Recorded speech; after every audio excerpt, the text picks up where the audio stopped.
born July 14th, 1889, in the Herzegovinian village Brdina, to parents Mile and Maria Pavelić. In need of work, his family would move to Jezero.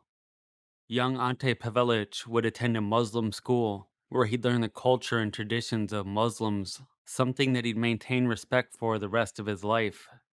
He would later fall in love with Croatia when he'd visit Lico with his parents, where for the first time he heard successful people speaking Croatian.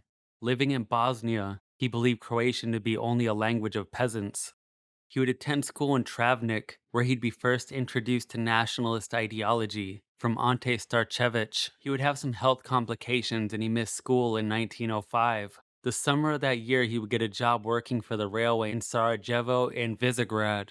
He would then continue school in Zagreb, where he would fail and have to retake the exams. He would pass the second time and continue his schooling in Sen. While working in Istria, in 1909 he'd complete schooling in Karlovac. When Pavelić was in high school, he joined the student branch of the Party of Rights.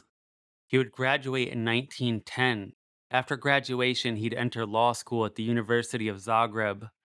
He'd complete college and get his law degree in 1914, and decided to further his education, obtaining his doctorate in 1915. He would work as a clerk in the office of Alexander Horvat, the president of the Party of Rights, and in 1918 he'd complete his clerkship and become a lawyer in Zagreb. The year Pavelić completed his clerkship and became a lawyer was the same year that the Kingdom of Serbs, Croats, and Slovenes was formed.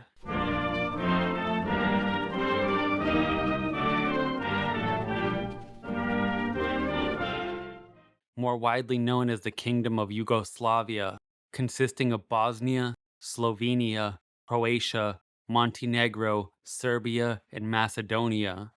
The idea of a Southern Slavic unification dated back to the 1700s. Efforts were put forward by the Serbian government and named it the South Slavic Federation in 1848. But it wasn't until the end of World War I and the collapse of Austria-Hungary that fully allowed the creation. The hardline nationalists, most notably Croatia, would object to being ruled by a Serbian king, and immediately launched an effort to resist. Closely working with Horvat, Pavelić was now a high-ranking Party of Rights member, and would often take over leadership duties when Horvat was unavailable. With this position, they would organize a protest against Croatia joining Yugoslavia, and the Croatian leadership had agreed and voted against joining. Pavelić instead wanted an independent state of Croatia, and the party put forward legislation to remain independent, signed by the party president Vladimir Prebeg and Ante Pavelić himself. To make a greater effort in a legal capacity to keep Croatia separate, Pavelić would run for Zagreb local council in 1921. He would win the spot. With this position, he would contact Nikola Pasic, People's Radical Party member and the Yugoslav Prime Minister, trying to shut down the communists of the Croatian Peasants' Party, which were very popular at the time. This relationship with the People's Radical Party would prove to be fruitful. Pavelic's attorney skills and subsequent election win brought him close to the members of the People's Radical Party until 1921. Pavelić and 13 Party of Rights members, including Ivo Pilar and Milan Šeflej, would be arrested for anti-Yugoslav activities. This was for their supposed connection with the Croatian nationalist group called the Croatian Committee, who was based out of Hungary at the time. Pavelić would represent himself at the trial, as well as the others. The connection to the Croatian Committee was never proven. Despite his arrest for anti-Yugoslav activities, Pavelić wouldn't back down. He would regularly give speeches in the Yugoslav parliament declaring his belief in Croatian independence. The Serbian members of the Yugoslav parliament hated Pavelić. In one instance, a Serbian parliament member would tell him good night, in which he would reply, "Gentlemen, I will be euphoric when I will be able to say to you good night. I will be happy when all Croats can say good night and thank you for this party we had here with you. I think that you will all be happy when you don't have Croats here anymore." With politics taking up a lot of his time, he would still prove to be a very good attorney, becoming vice president of the Croatian Bar Association, where he represented the lawyers of Croatia, and in 1927, Pavelić became the vice president of the party. That same year, he would represent Zagreb County at the European Congress of Cities in Paris. When he was done, before returning to Croatia, he would stop in Rome. He would submit a memorandum for the party to the Italian Ministry of Foreign Affairs, in which he'd ask for Italy's help in dismantling Yugoslavia. If Italy would help, they would settle the territorial disputes with Italy over various islands and the Dalmatian headlands. Pavelić was quickly gaining a name for himself in Yugoslavia. He was a Croatian radical who would not wilt on his positions, and he would do anything to see Croatia be a free state. He began various efforts to undermine Yugoslavia as a whole, showing what he believed to be unsustainability and their many weaknesses. In December of 1927, he would represent 4 Macedonian students who the Yugoslav police had accused of being members of the Macedonian Youth Secret Revolutionary Organization. Pavelić would use this to spotlight the court system of the Yugoslav government, saying the court had set the boys up. He would do this very well, and the trial got a lot of public attention outside of Yugoslavia as well as inside. Pavelić would again reach out to Italy for help, presenting his case for an independent Croatia, and in 1928, Pavelić would represent the Croatian bloc in Yugoslavia. Speaking with the Italian consul in Zagreb, he would speak out against King Alexander. At this time, the Italians began showing interest in helping Pavelić. They would remain in semi-regular contact from then on. In the Yugoslav parliament, shouting matches and even fistfights were almost regular occurrences. Things began rapidly escalating. Stefan Radic, founder of the Croatian People's Peasants' Party, had been receiving threats on his life. He was advised to stay away from the parliamentary meetings, but he refused, saying it was his duty to show up, likening himself to a soldier at war in a trench. On the morning of June 20th, 1928, similar to the soldiers in the trench in which he drew a parallel, he would lose his life.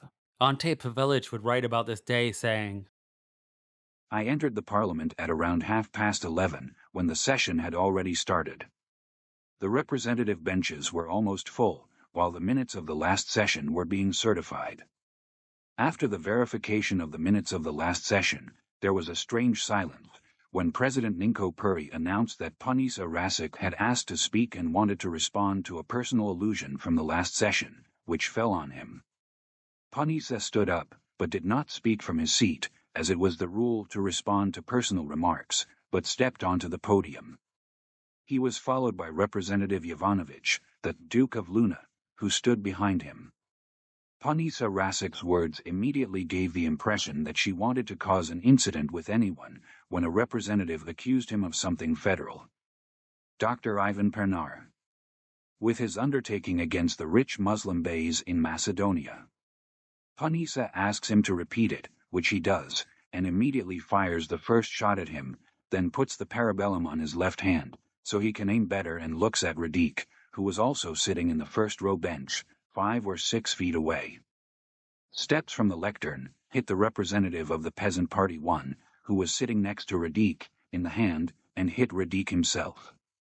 Representative of the Peasant Party, Juro Basarasek, stood up from the bench, shouted something, raising his hand, when Punisa fatally shot him.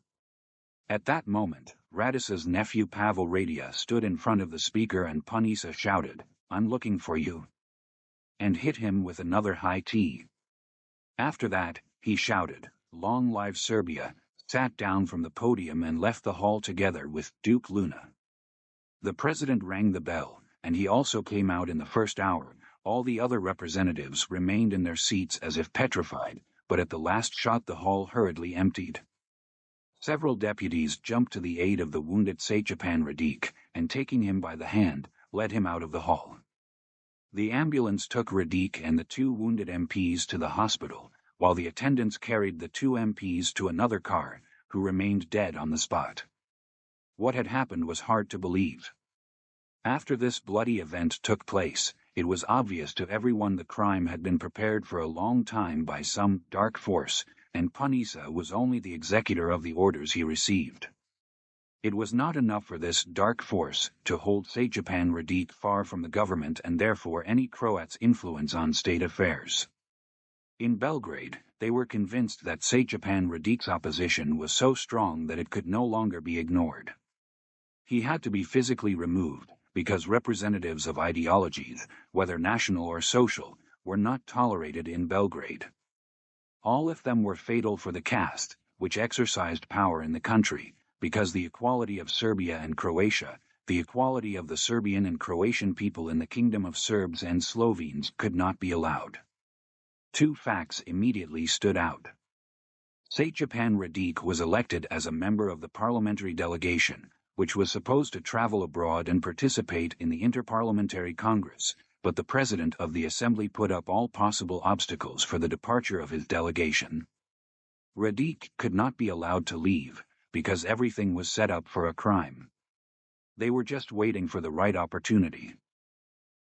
At 11:25 a.m., shots rang out. One hitting Pinar a centimeter from his heart, causing him to collapse.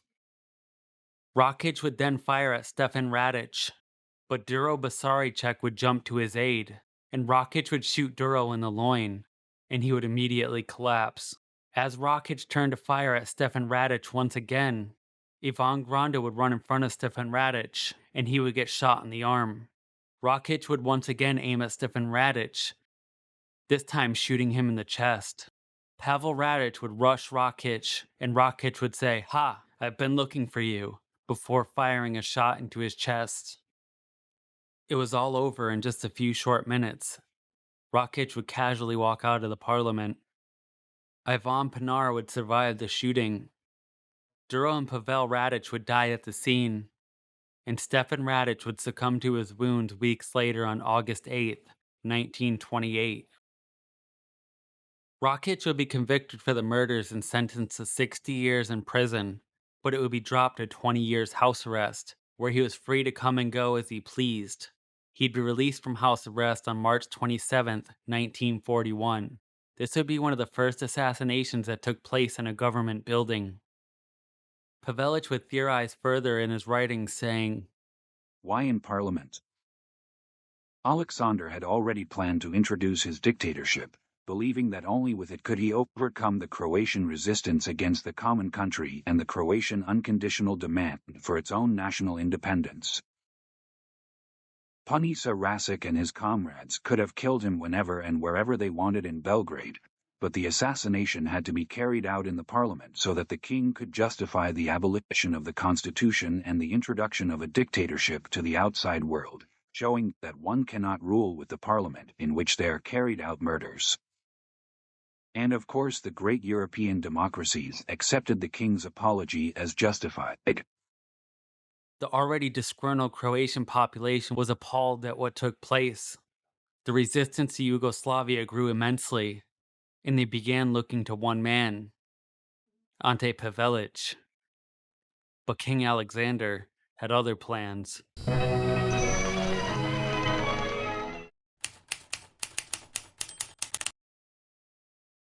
King Alexander I would declare the Kingdom of Yugoslavia was now a royal dictatorship.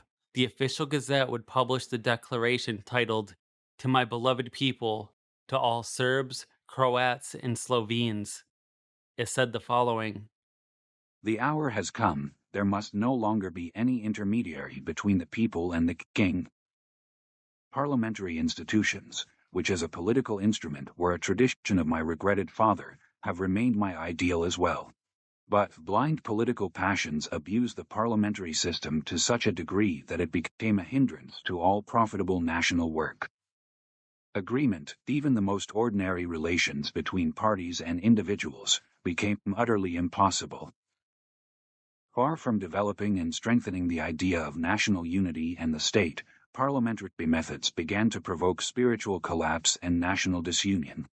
It is my duty to safeguard the unity of the state at all cost. I have resolved to fulfill this duty unhesitatingly to the very end. The supreme ideal of my reign is to maintain the union of the people. This ideal ought to be the supreme law not merely for me but for each individual. It is imposed upon me by my responsibility toward the people and before history, by my love for this country, and by my sacred regard for the innumerable and precious victims who fell in behalf of this ideal. To seek to remedy the present evil situation by a parliamentary change of government or even by new elections, as has been done heretofore, would be to lose valuable time in more futile attempts of the sort which have absorbed us for several years. We must look for a new working method and blaze new trails. While King Alexander said he wanted to strengthen national unity, in reality, his intentions were to have Serbia rule over the entirety of Yugoslavia and remove the individual nations' cultures and identities, turning them all into one Yugoslav ideology. King Alexander would abolish the constitution, strip parliament of its powers, which he'd appoint a cabinet that would answer solely to him. The 33 counties would be cut down to 9 on October 3rd of that year. This was an idea from the British to decentralize the country as they had done in Czechoslovakia. This would begin a brutal crackdown on any dissenters and opposition politicians. Pavelić would be arrested and many politicians would go into exile. Taj pritisak srpski se osjećao od prvog dana, pa je u Hrvatskoj zbog nekonstitucionalnog procesa i drugih razloga kod hrvatskih nacionalista je razvilo to jedan otpor, razumljivi otpor, bile su dnevne demonstracije na ulicama, specijalno na fakultetima. Hrvatski nacionalno svjesni hrvatski studenti su shvaćali u što je Hrvatska ušla, protestirali su protiv, kad je god bio kakav državni blagdan na sveučilištima, specijalno na Pravnom fakultetu, zatvarala su se vrata, bacale su se slike kralja Aleksandra kroz prozore, na Frakopansku ulicu, tamo se to skupilo tih slika i sa fakulteta agronomskog se događalo se isto. Dakle, hrvatski studenti svjesni protestirali su i protesti su bili na dnevnom redu. In September of 1931, King Alexander would sign a new constitution known as the 1931 Yugoslav Constitution, or the September Constitution. Giving King Alexander executive power and ballot secrecy in elections would be stripped and basically forced employees to vote for the governing party, which ultimately didn't matter because the upper house was appointed by King Alexander himself, and new laws could only be passed if they were approved by the house along with the king. Immediately after the king's dictatorship was declared, Pavelic's home would go under heavy surveillance, and he knew he had to get out of Yugoslavia. Pavelić had to work covertly organizing an escape plan while maintaining the image of doing regular work. Pavelić would write about his escape saying the following: Since all entrances and exits from the city were already strictly controlled, and special attention was paid to means of transport, I told him that we would stop on Savska Cesta in front of the Ivica Pavelica Inn, which was located about 100 steps from the police station, which was placed for control at the Sava Bridge. There was no way I could travel from the Zagreb station, which was strictly monitored, so I hoped that in Karlovac I would be able to board the train unnoticed after midnight and arrive in Susak in the morning. I arrived home that day around 8 o'clock in the evening. I was followed by a police agent, to whom I told that I would not leave the house all day tomorrow, because it was Sunday, and let him and his deputies be without worry, and I hoped that they would not be on the street that evening, because it was a severe winter. Around 10 o'clock, I said goodbye to my wife and 3 children, who were already sleeping in their same cots. I turned off the light in the hope that this would also give the police agent a reason to think that my job was to sleep. After that, I left the apartment and stopped in front of the house. The police agent was quite far away, on one house at Kukuljevisova Street 28, later Mandrovisiva Street intersection of 2 streets, and he was not looking towards my house, but on the other side towards the big hall of Hrvatski Sokol in Fijanova Street, where there was a dance party that evening. He watched the people as they entered the hall. I waited another hour at the door of the house and watched the agent. He turned once more towards my house and then the business towards the ballroom. Then I cautiously left the house, turning to the right. After a few steps I found myself in the street, where Hesimovic was waiting for me with his car. We passed through the side streets and then towards the Sava Bridge. We stopped near the inn of Ivica Pavelića, as we had agreed. We both entered the inn and sat down at a table in a small side room, which was reserved for guests and subscribers. There was no one inside. I rang the bell and the owner himself, my good friend Ivica Pavelić, came right away. Seeing the two of us, he immediately brought half a liter of wine and sat down with his mistress at our table. After we emptied our glasses in a pleasant conversation, I asked him to follow me across the bridge, because I would like to take a short walk. Hesimovic had already gotten up earlier and the work with the self-driving car, to meet me a little further on the other side of the bridge. The innkeeper Ivica Pavelić looked at me in surprise, but said nothing. He understood. The task is to find out whether the people crossing the bridge are controlled. When he found that they were not being inspected, we went to work together by walking past the guard, who was amused by inspecting the passing cars. When we crossed the bridge, I extended my hand to my friend Ivica Pavelić and said to him, "With God, we won't see each other for a long time." Wore out from all the travel and the stress of the situation, Pavelić would check into the new hotel. This would begin his very long life in exile. He would travel from Italy to Austria. While in Austria, he had no serious plans to continue politics outside of Croatia. But he started gaining connections with powerful groups that were similarly working to overthrow the Yugoslav state.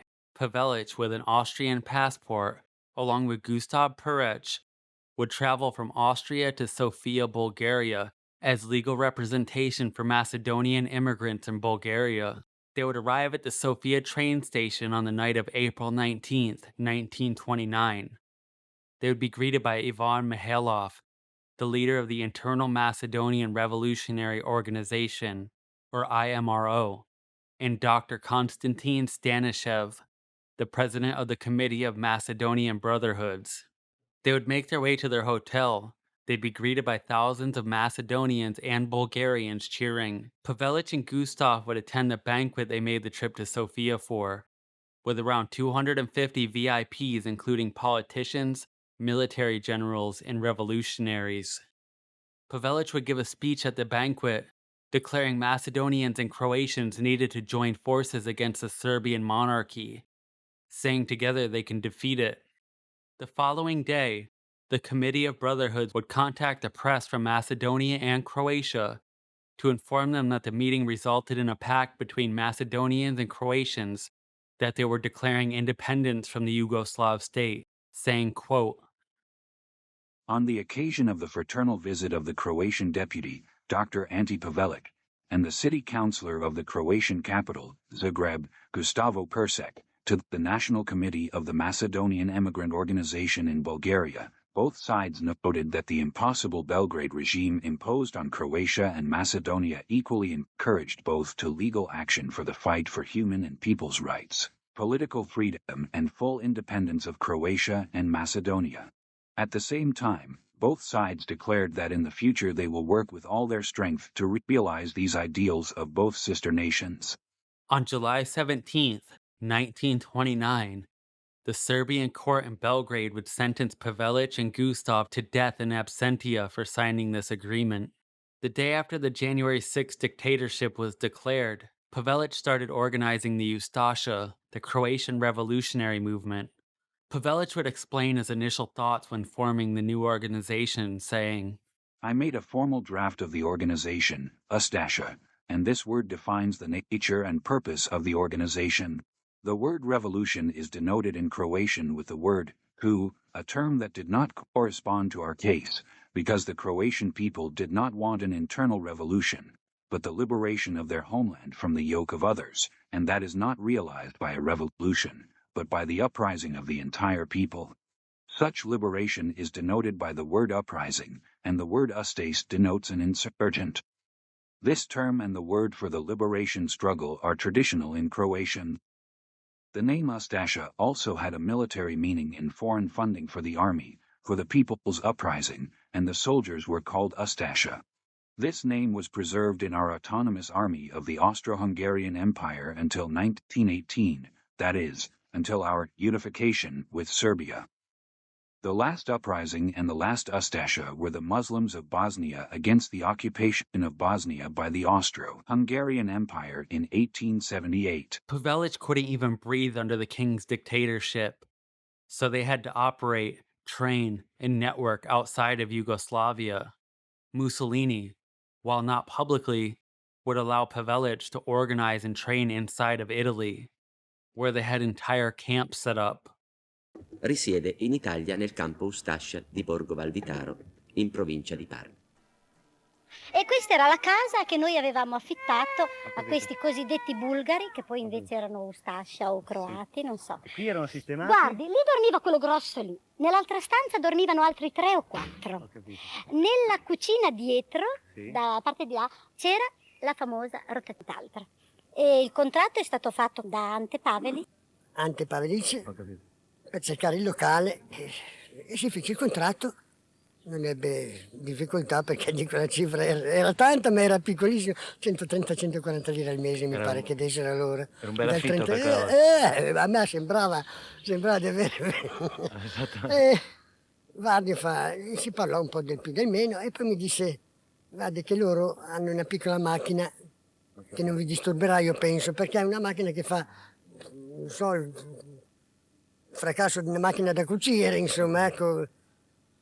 Non sapevamo che fosse una stampatrice. Era una stampatrice? Una stampatrice. Erano tutti con un vestito grigio, piuttosto scuro, un grigio perla scuro, avevano tutti quasi una divisa uguale. Credo lì a quel palazzo là erano circa una trentina o 35. 8-10 vivevano in paese, o albergo Appennino e in una casa privata. Io ero allora all'albergo Appennino, dove noi abbiamo ospitato, proprio in quel periodo, i capi. Così chiamati capi. Uno era un militare per eccellenza, cioè piccolo, però con un viso che esprimeva tutto, insomma, forza, coraggio, eccetera. L'altro invece, che io ricordo molto bene, che noi chiamavamo l'idealista, perché era un personaggio particolare, amava tutti, aveva simpatia per tutti, diceva che lui la carne non ne voleva sapere, difatti era... Pavelić era un tipo dei più bei uomini che si vedessero, insomma, per declarare. Sì, garantito. Un uomo sarà stato 1,90 d'altezza, moro, un bel tipo, una bella figura. Parlava italiano? Parlava italiano correttamente, proprio che... Davamo molti fagioli, riso, tutta soia, ma consumavano, quello che mi aveva impressionato di più era il gran consumo di caffè che facevano. Ma sacchi 20-30 kg alla volta sul modo di mangiare, che lui assolutamente mangiava solo vegetali. Per raggiungere un ideale, diceva sempre, sì? per raggiungere un ideale. Questi lavori, queste manovre che facevano... Queste manovre più che altro erano esercitazioni con fucili, con delle armi, così, per impratichirsi delle armi, ecco. E manovre, diciamo, anche tattiche. Si diceva anche che avessero anche dei fucili di legno. Qua si vede là di sotto, quel palazzo là, che loro lì avevano una specie di poligono, dove facevano esercitazione con bombe a mano, lo dicevano, perché là non ci si poteva avvicinare. Ma si vede che qualche guai sono successi, perché più di uno li hanno portati all'ospedale di Borgotano, che erano feriti gravi. Di loro? Sì, sono stati 2 o 3 casi fra di loro. Si vede che si erano feriti durante queste manovre. Che alla notte loro venivano fuori, facevano la scherma, poi alle volte legavano uno vicino all'albero, poi con la rivoltella sparavano. E poi c'era anche, alla notte partivano con dei bei cavalli alti, grossi, tutti buoni. Pavelić would write the Ustasha Constitution on January 7th, 1929. 1. The Croatian nation is an independent ethnic and national unit, a nation by itself. In that sense it is not identical with any other nation, nor it is a part or a tribe of any other nation. 2. The Croatian nation has its original and historical name, Croat, under which it came 1,300 years ago to its present territory, and under which it lives today. That name cannot and must not be replaced by any other name. 3. The Croatian nation made its present country its homeland already in ancient times, inhabiting it permanently, becoming one with it and giving it the original and natural name Croatia. That name cannot and must not be replaced by any other name. 4. The land which was occupied in ancient times by the Croatian people, and which became their Croatian homeland, extends over several provinces, many of which had their names even before the arrival of the Croats and some of which were given their names later, but all of them constitute one single Croatian homeland, and therefore nobody has the right to claim for himself any of those provinces. 5. The Croatian people came to their homeland of Croatia as a completely free nation in the time of the Great Migrations, by their own will, thus conquering that land and making it their own forever. 6. The Croatian nation was completely organized when it came to its Croatian homeland, not only in a military sense but also in a familial sense, so that it immediately founded its own state with all of the attributes of statehood. 7. The state of Croatia was already formed when many other nations lived in complete chaos. The Croatian nation preserved its state through the centuries until the end of the World War, and never abandoned it, not by any act or by any legal resolution, nor did it give away its rights to anyone else, but at the end of the World War foreign forces prevented the Croatian people from exercising their sovereign right to form their own Croatian state. 15. The material and moral wealth of the Croatian state is the property of the people, therefore the people are the only ones authorized to possess and to use it. 16. The essence of the moral strength of the Croatian people is found in an orderly and religious family life. Its economic strength is in agriculture, communal life, and the natural wealth of the Croatian land. Its defensive strength is in its valor, and its educational and cultural progress is based on a natural genius and proven ability in the fields of science and learning. Craftsmanship is the helping hand of the entire peasant economy. 17. Balanced breeding, the promotion and perfection of these virtues and branches of national life is the goal of all public welfare and of state authority as such, because they have guaranteed survival for centuries of existence and will guarantee the prosperity of future generations of the Croatian nation and existence of that security in the independent Croatian state.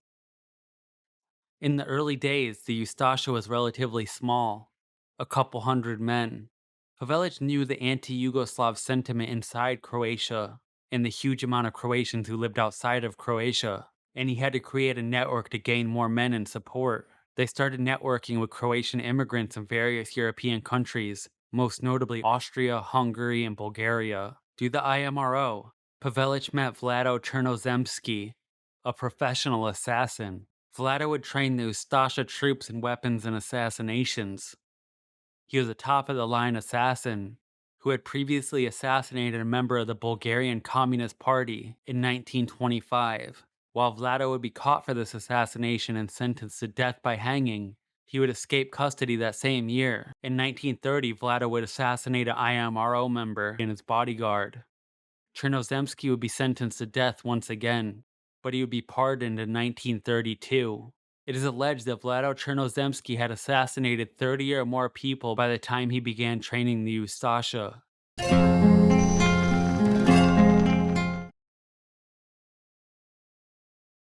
As Milan Šaflej walked up the steps outside of his apartment, two men came from the shadows, ambushing him, savagely beating him with a blunt object.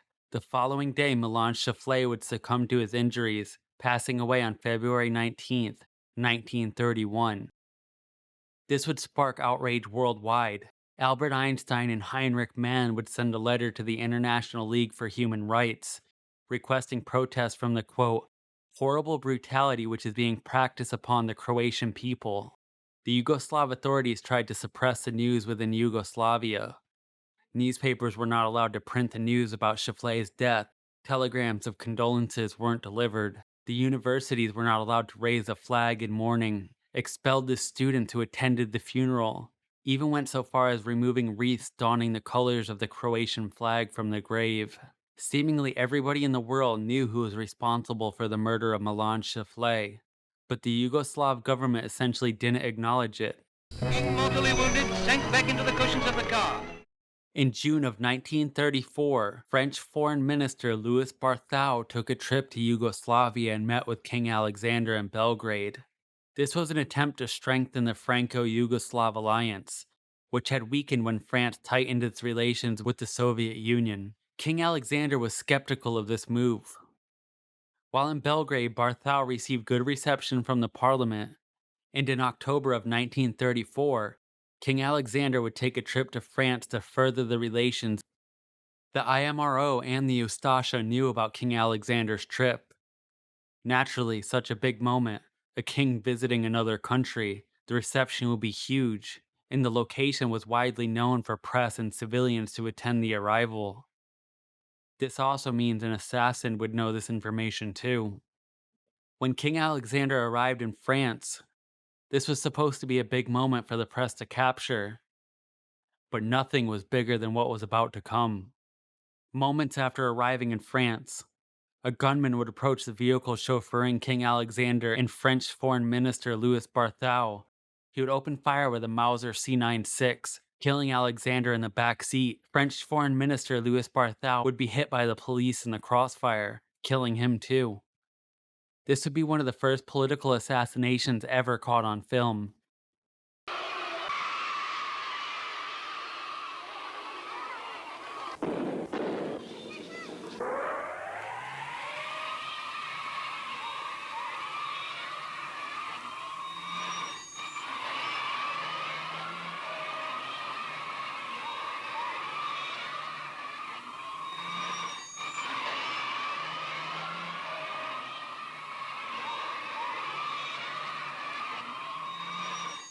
Along with Chernozemski, 3 Ustasha members were placed at different places along the route that King Alexander was taking.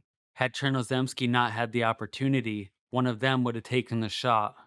All 3 would be caught and sentenced to life in prison. Chernozemski would be killed at the scene. The alleged orchestrators, Pavelić, Eugene Kapfernik, and Ivan Persevic would all be sentenced to death in absentia by the French courts. As a result of this assassination, around 20 people would be injured, 4 fatally.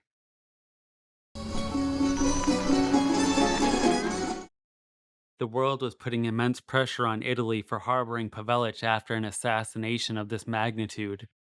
Pavelić would be arrested by Italy along with other Ustasha members on October 17th. Pavelić would be held in the Turin prison. Prisons were created not for humans, but for 4 other categories of creatures, for careless criminals who did not know how to cover the trail of their crimes.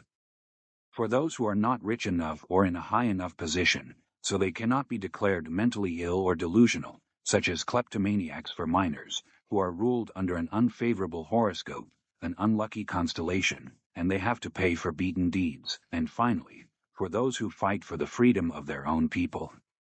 Nobody who is in prison is considered a human being. So are most of the prisoners. He comes to believe that they are not really human. Anyone who has not seen life in prisons can imagine what it means to be behind 4 walls for years, to live behind locked doors, where the guard's watchful eye constantly watches him through the hole, that is, through that small window in the door, and what it means to get daily bitter bread through those small doors. He cannot know how hard it slams, the iron door, which is so hard and painful they open it with a jingle of keys, which seem to say maliciously, "We are the masters of your destiny." The Ustasha were put in various camps. For the first 2 months, Pavelić would be held in solitary confinement. No visitors, and nothing was allowed in his cell. Georges Despons would visit Pavelić in jail and write a letter to Lieutenant Colonel Persevic, and he would note, "I found the doctor in good physical and social condition, but he did not tell me anything." Between the first and second visit, Pavelic's health worsened. Georges would write a second letter saying, "Between my 2 visits he was in poor health, which drew attention of the prison administration to the material circumstances of his detainment." Further down in the letter he would say, "A large cell of an old prison, with a mattress on some kind of bed. In a word, very bad conditions." Continuing, "I have the impression that they suffered a lot in the first months." After the first 2 months, the rules started to loosen, He would be allowed out of his cell, allowed in the prison library, and to have books and newspapers in his cell. He'd be allowed out with the other members of the Ustasha for an hour a day. After a few days had passed, the prison would receive orders directly from Rome that Pavelić and the other Ustasha were allowed to be out of their cells all day together. Pavelić started a good relationship with the director of the prison, who would appoint a guard to watch over them directly. Pavelić noted that the prison director wanted to ease the burden of life in prison. He would write, "A feature of our capoguardia was also that trait of instinctive solidarity which existed between to all members of the nation, who were under the Habsburgs at the same time. By the empire, except for the guild. This solidarity arose from parallel struggles in the defense of their nationality against the eternal effort of Imperial Vienna and the Austrians to dominate all peoples who were not of Germanic origin, and from for the reason of a certain mentality, which was created among all peoples, who during centuries had a certain common culture. So is this capoguardia, which otherwise he was an excellent Italian patriot, he had more understanding for us, because he better and more easily understood our fate and so many other circumstances, which others did not could understand." Pavelić would be released from the Turin prison and placed in a private sanatorium in Monsalari, but most of the Ustasha men remained in camps. This whole ordeal slightly soured the relationship with Italy and Mussolini, pushing Pavelić closer to Germany and Adolf Hitler.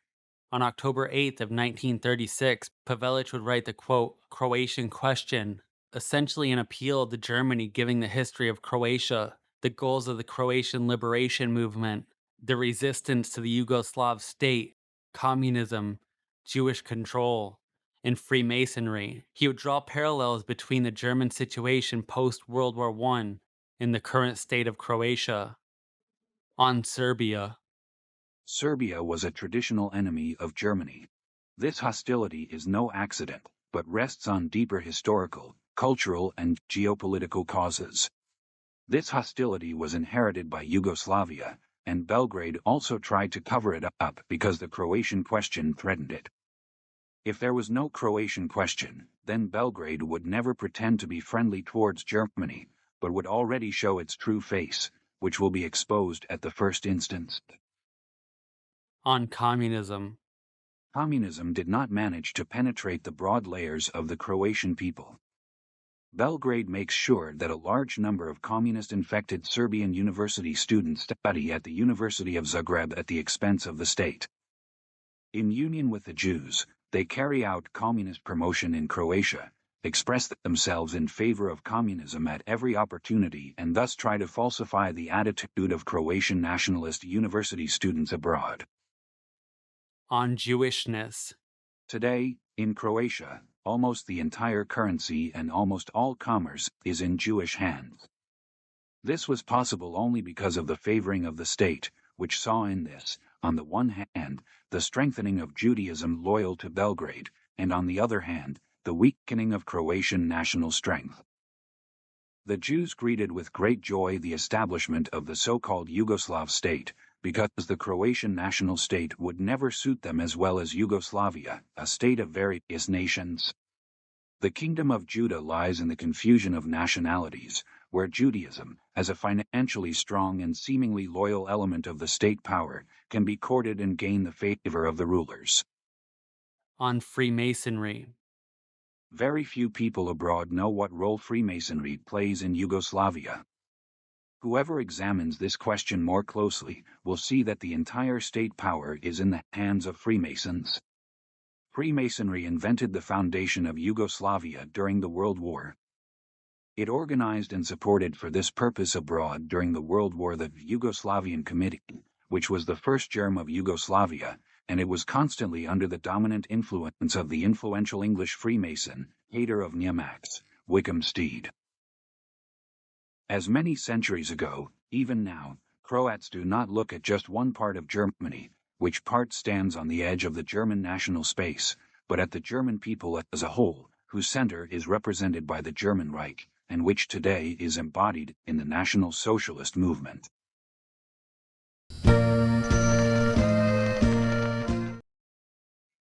After the assassination of the king, the Yugoslav government was extremely unstable, and now major world powers were trying to gain influence over Yugoslavia. The main ones trying to gain control were the Yugoslav Communist Party, Great Britain, and Germany. Germany would ultimately win, and Yugoslavia would join the Tripartite Pact, a defensive military pact originally between Italy, Germany, and Japan. The original pact was as follows. The governments of Japan, Germany, and Italy consider it as the condition precedent of any lasting peace that all nations in the world be given each its own proper place, have decided to stand by and cooperate with one another in their efforts in Greater East Asia and the regions of Europe respectively, wherein it is their prime purpose to establish and maintain a new order of things, calculated to promote the mutual prosperity and welfare of the peoples concerned. It is, furthermore, the desire of the three governments to extend cooperation to nations in other spheres of the world that are inclined to direct their efforts along lines similar to their own for the purpose of realizing their ultimate object, world peace. Accordingly, the governments of Japan, Germany, and Italy have agreed as follows. Article 1. Japan recognizes and respects the leadership of Germany and Italy in the establishment of a new order in Europe. Article 2. Germany and Italy recognize and respect the leadership of Japan in the establishment of a new order in Greater East Asia. Article 3. Japan, Germany, and Italy agree to cooperate in their efforts on aforesaid lines. They further undertake to assist one another with all political, economic, and military means if one of the contracting powers is attacked by a power at present not involved in the European war or in the Japanese-Chinese conflict. Article 4. With a view to implementing the present pact, joint technical commissions, to be appointed by the respective governments of Japan, Germany, and Italy, will meet without delay.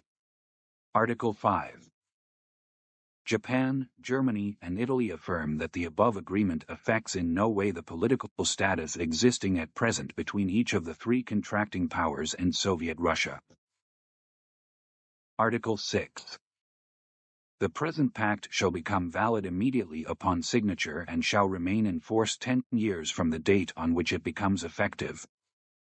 In due time, before the expiration of said term, the high contracting parties shall, at the request of any one of them, enter into negotiations for its renewal.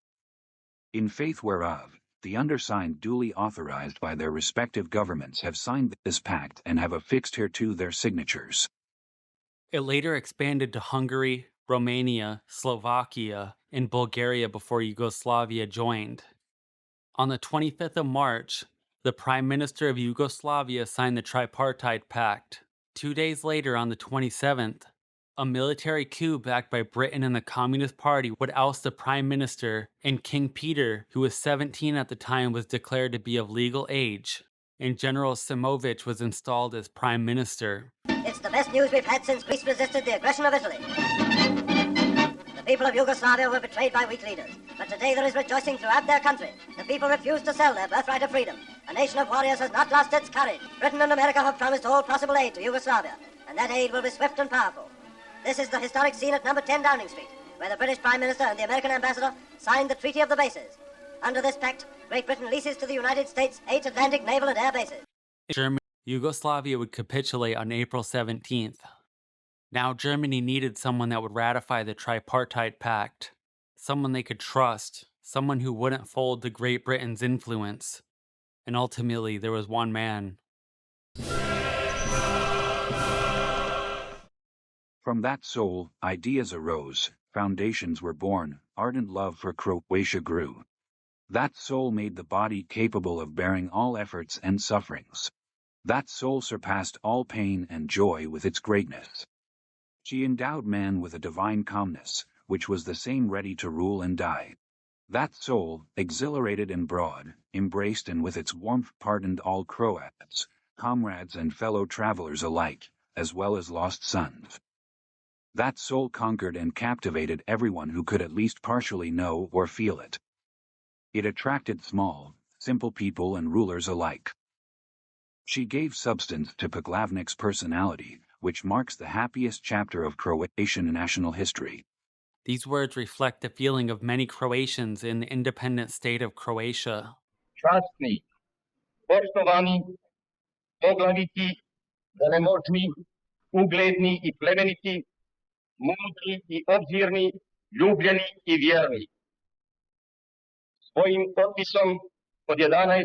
veljače 1942. godine broj 802 sazvao sam Hrvatski državni sabor, glavni državni grad Zagreb, dan 23. veljače 1942. godine, uspostavljajući tako teško stečena nezavisna država Hrvatska postane osigurana za buduća pokoljenja I za sva vremena I da nikada više nikom zemljom tuđim ne zagospodari.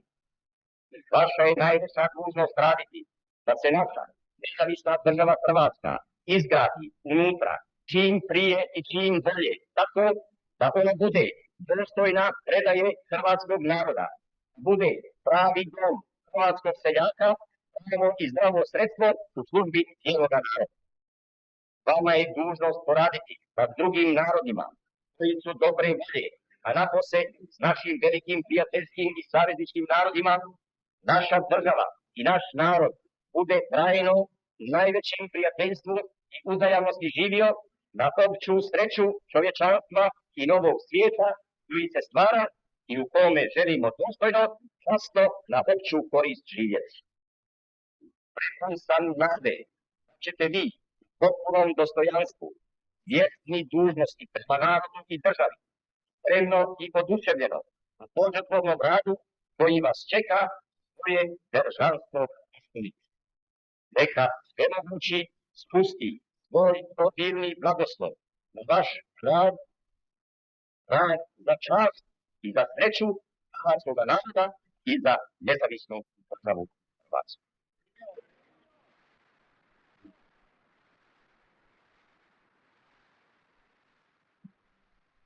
The Germans had cleared out essentially all Croatian land, apart from small areas in the south. Pavelić's immediate task was to create a government, an entirely new government for the independent state of Croatia, and it needed to be as soon as possible, which Pavelić would say it wasn't easy. While the German and Italian troops continued fighting the remaining Yugoslav troops that were still in southern Croatia, Pavelić was setting up his new government. By the end of April, all the Yugoslav troops were completely eliminated. All of modern Bosnia and Herzegovina and parts of Serbia and Slovenia. Pavelić would write about setting up the original Croatian parliament, and he would say, I decided to convene the Croatian state parliament, elected by the people, for the following reasons. Firstly, because no one could say that the representatives elected during Tadina's rule were chosen by the machinations of the government and the regime of the independent state of Croatia. No matter how free the elections were in the country, there would always be someone who would think that the existing regime had an influence on their outcome.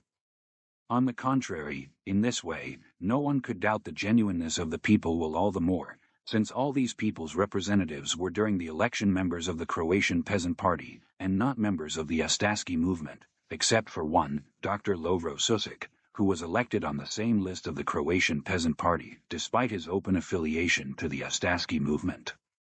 But apart from that, these representatives had the right to perform their function, which resulted from their mandate, because they were elected as representatives of the Croatian people in the opposition it could be necessary in a new state, created for the first time or created work. After 8 days, all the ministers presented their work to the court of the parliament, Tadinian regime. A representative from 1918, that is, the Croatian parliament, by what other force, but I convened this old Croatian parliament, which was not from the first day of my activity in the government. I gave the speech in which there was still a small number alive, they were still representatives of Croatian, was never dissolved, and I summoned him to a new meeting as legitimate, mentioned all that was done for liberation and all that was people, because their mandate had not expired and no one had solved them legally their duties. But there was one reason of political, legal, and historical significance of greatest importance. These people's representatives, witnesses, proved the continuity of the Croatian parliament, the continuity of this age-old national and state institution of the Croatian people, its parliamentarism and millennial continuity Croatian drive. For these stated reasons, I did not call new elections or a new parliament. It could be necessary in a new state, created for the first time or created by other force, but I convened this old Croatian parliament, which was never dissolved, and I summoned him to a new meeting as legitimate representatives of the people and the state. With the order on February 11, 1942, the Croatian State Parliament convened February 23, 1942. Časni, poštovani, poglaviti, velemoćni, ugledni I plemeniti, mudri I obzirni, ljubljeni I vjerni. Svojim otpisom od 11. veljače 1942. godine, broj 802, sazvao sam Hrvatski državni sabor u glavni državni grad Zagreb na dan 23. veljače 1942. godine, uspostavljajući tako teško stečena nezavisna država Hrvatska ostane osigurana za buduća pokoljenja I za sva vremena I da nikada više našom zemljom tuđim ne zagospodari. Vaša je najveća dužnost raditi da se naša nezavisna država Hrvatska izgradi unutra čim prije I čim bolje, tako da ona bude dostojna predaje hrvatskog naroda. One of the first actions Pavelić took as new leader was assigning specific Ustaše troops as peasant protection units. The peasants lived in areas that Yugoslav forces could gain a foothold and have been exploited in the past for their crops and land. After this, Pavelić would meet with Mussolini in Monfalcone, Italy, to figure out the land disputes in the Italian troops stationed in western Croatia. Pavelić would recall, I briefly explained the situation to Mussolini, with our firm absolute, unconditional decision that we cannot agree to the customs union, for two reasons. Firstly, because they could not allow it politically and nobody would be able to justify it in front of the people, and secondly, because the customs union assumed enormous economic consequences. The Croatian national economy developed under completely different circumstances than the Italian one, and the customs union would have caused it immensely harmful consequences for the Croatian economy. Mussolini immediately saw the issue, and decisively declared that nothing should have been done, which would cast even the smallest shadow on Croatia's national independence or which would weaken its national economy. With that, the issue was resolved, and the articles of the treaty on the border are also allied relations were initialed after Mussolini and after me. After meeting with Mussolini, Pavelić would meet with Adolf Hitler and started establishing relations with neighboring countries, he would recall. After concluding the treaty with Italy, it was necessary to establish relations with other neighboring nations, that is Germany, Hungary, Serbia, and Montenegro.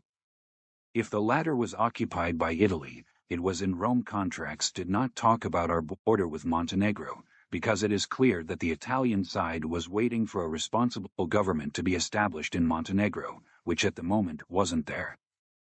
Diplomatic negotiations were already underway with Germany, and since there was no disputed issue, things went completely smoothly, and it was about the declaration of the border, which since ancient times was the border between Croatia and Slovenian Styria, which was later occupied and annexed by Germany. Before signing the contract, my first meeting with Hitler was arranged, so I went to Salzburg and then to Berchtesgaden, where the meeting took place with the Führer, a summer house in Bavarian Berghof. Pavelić would meet with Adolf Hitler for the first time on November 6, 1941. He would write about this meeting and say, In Salzburg, I was welcomed by Foreign Minister von Ribbentrop, who accompanied me first to his castle in Puschel, where he invited me and my escort for lunch. Immediately after lunch, a short conference was held, and since there was no dispute regarding the border, because Germany did not ask for anything from our area, nor did we ask for the same from the Slovenian one, it was decided the formal contract would be signed in Zagreb upon my return. But I wanted to use this opportunity to clarify the situation in our eastern borders, giving a formal form to the already existing state. Our border was indeed established de facto along the old border, which flowed between Bosnia and Herzegovina, Serbia, and Montenegro on the other, following the course of the Drina, and then the last part of the Sava River, which always marked the border between Banska Croatia and northern Serbia. Serbia was occupied by German troops and still had no government or any other authority to represent it. Ribbentrop would then give his opinion that it would be possible to find a way to conclude a contract, but it was not convenient for me to reach any contract with Germany in that matter, and I said that we will issue a law which will determine the border, and after the war, when Serbia will have its own legal representation, the time will come to establish the limits. He declared that he had nothing against it. The independent state of Croatia's first and foremost goal was the restoration of Croatian identity, culturally and ethnically, with many years of suppression in the forcibly accepted Yugoslav identity. The Croatian people still knew they were Croatian, not a synthetic Yugoslav people that has been pushed. Pavelić immediately got to work restoring that broken history, putting up new statues, adjusting the curriculum, rebuilding infrastructure. Croatia had huge difficulties with unemployment, which Pavelić quickly worked on, and rooting out the corruption of wealthy elites in Croatia. The businesses were forced to increase wages, which created a new social order. A large part of Croatian land was owned by foreigners who had bought it from the peasants that couldn't get by any longer, which drove up the prices that the average Croatian couldn't afford it. Pavelić would ban foreign ownership of land, forcing them to sell it at what they deemed to be a fair market price or have it seized, thus opening the market to the peasants who had lost the lands of their forefathers. Pavelić worked closely with religious leaders from various religions. He maintained the respect since childhood for the Muslim faith and would also build the first ever mosque in Croatia. Početkom Drugog svjetskog rata muslimani traže izgradnju džamije u Zagrebu. Na razumijevanje su naišli kod poglavnika Ante Pavelića, koji im je obećao da će umjetnički paviljon na trgu N pretvoriti u džamiju. Za nepune 2 godine radovi su bili okončani i džamija je svečano otvorena 18. kolovoza 1944. godine. 2 godine nakon svršetka rata, 1948. godine, po naređenju tadašnjih gradskih vlasti, munare su srušene, uništena je unutrašnjost, a zgrada je pretvorena u muzej socijalističke revolucije. Prije toga, islamskoj zajednici je naređeno da se preseli u Tomašićevu 12. U svojoj kratkoj povijesti od samo 3 godine džamija je dala značajan doprinos afirmaciji islama u Zagrebu i Hrvatskoj. Bila je središte vjerskog i javnog života muslimana. Vrijeme poslije Drugog svjetskog rata bilo je izuzetno teško za muslimane i islamsku zajednicu u Hrvatskoj. Počelo je već 1945. godine hapšenjem, a zatim i strijeljanjem zagrebačkog muftije Ismet Efendije Muftića, za čiji se mezar i danas ne zna. Despite being small population compared to the Catholics, there were still many Orthodox in Croatia, but they were part of the Serbian Orthodox Church. A drugi što je napravio pravoslavnu crkvu, to je smetalo crkvi. To je jako smetalo. Crkva je bila uvijek. Crkva je smetala država. Da, oni su u prvom redu svi bili Jugoslaveni. Stepinac i... Svi. Ali to nije ništa značilo. Tata ih je respektirao, ni najmene, ali nisu oni bili time zadovoljni, nikako. Believing that this could be used against Croatia to subvert the religious population, he established the Croatian Orthodox Church. 4. aprila 1942. godine, na rimokatolički uskrs, proglašena je zakonska odredba o stvaranju Hrvatske pravoslavne crkve. Odredbu je potpisao poglavnik Nezavisne države Hrvatske Ante Pavelić, a ima indicije da je i sam napisao jer je želeo da se meša on u sva moguća zakonska akta, da ih on lično propisuje, piše, rediguje, koriguje i tako dalje.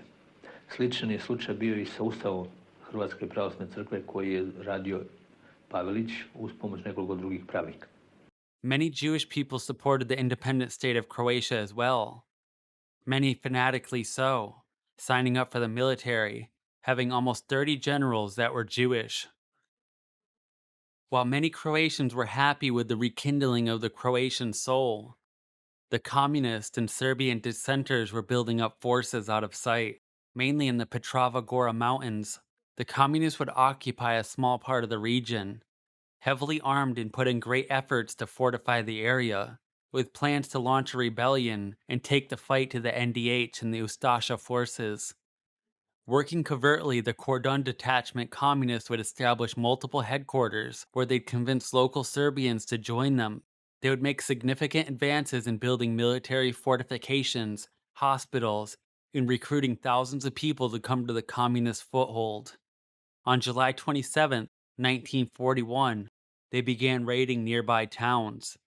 This went on for months with little resistance, until March 19, 1942, when the Ustasha would launch Operation Petrova Gora, quickly overrunning the communist fighters and taking control of the area. Many of the communist fighters had fled, leaving the poorly equipped Serbs that they had been recruiting behind. Nije ubio ni jednog Srbina, ni jednu srpsku majku, ni srpsku ženu, ni srpsko dijete, niti je zapalio jednu jedinu srpsku kuću. To čak ni oni ne kažu. Nema te literature, sva ova ratna literatura, nikomu ne kaže ubio je nekoga Jovu Jovića ili spas Savu. Nema. Ali kad je bila borba, onda nisu bježali, nego su hrli. Ja sam gledao kad po noći, nisam smio spavati kod kuće, pa otišao u Kopače, to je susjedno mjesto. Pa me smjestili me u svoj bunker da ne bi stradao. I zapucali četnici onu stranu. Ja sam gledao mojim očima kako su trčali prema Drini. Dakle, nisu trčali, bježali od... Za razliku, recimo, od Talijana čim zapucali, mija mama samo bježe. Njemi su isto borili. Četnici su non stop bili pijani, samo klali, pili i silovali. Drugo ništa nisu radili. Četnici. Oni ne znaju drugo. Pavelić now knew he must maintain full control over every inch of the territory and defend against any threats. There would be many instances of dissent, partisan attacks inside the independent state. Nasnimatelj prati naše čete prilikom otvorenih borbi, kad je jedna ruža komunista i odmetnika uzalud pokušavala izvršiti novi napad na mirno stanovništvo Korduna.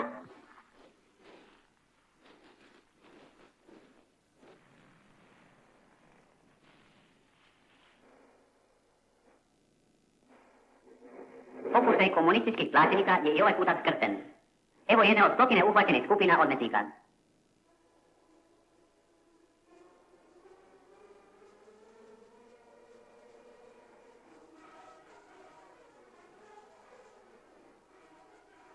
Ljudi koje je komunistička promidžba učinila gorima od zvijeri.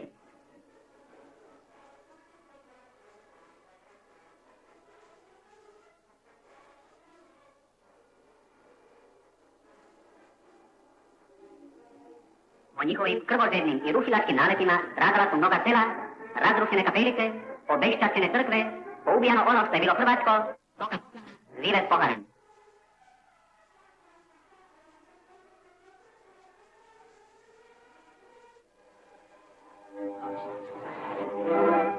Ali vijekovi su dokazali žilavu otpornost i čeličnu snagu hrvatskog naroda. Na žitorodnim poljima i plodnim oranicama život ključa svom snagom i dalje. Hrvatska će svladati sve poteškoće, jer u njoj vlada ustaška misao i volja.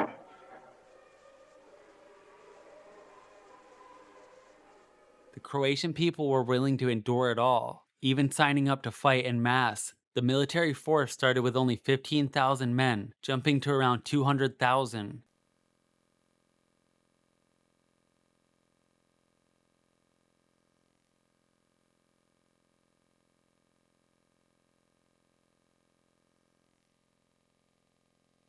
Zaklinjem se Bogom svemogućim i svime što mi je sveto, da ću se držati ustaških načela i pokoravati propisima, te bezuvjetno izvršavati sve naloge poglavnika, da ću svaku povjerenu mi tajnu najstrože čuvati i nikada nikome ništa odati. Zaklinjem se da ću u ustaškim redovima, na kopnu, moru i u zraku, izvojevanu hrvatsku državnu samostalnost i hrvatsku narodnu slobodu čuvati i braniti. Tako mi Bog pomogao.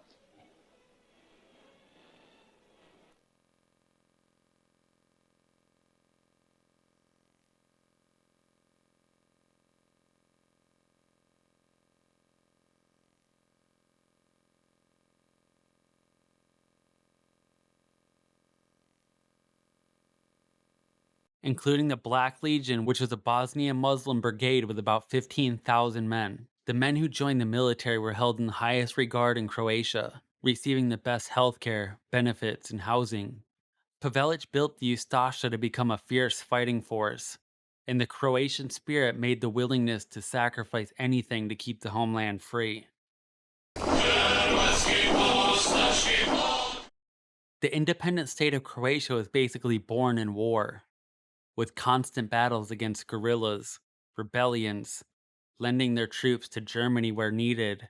But on October 14th, 1941, Croatia would declare war on the United States and England.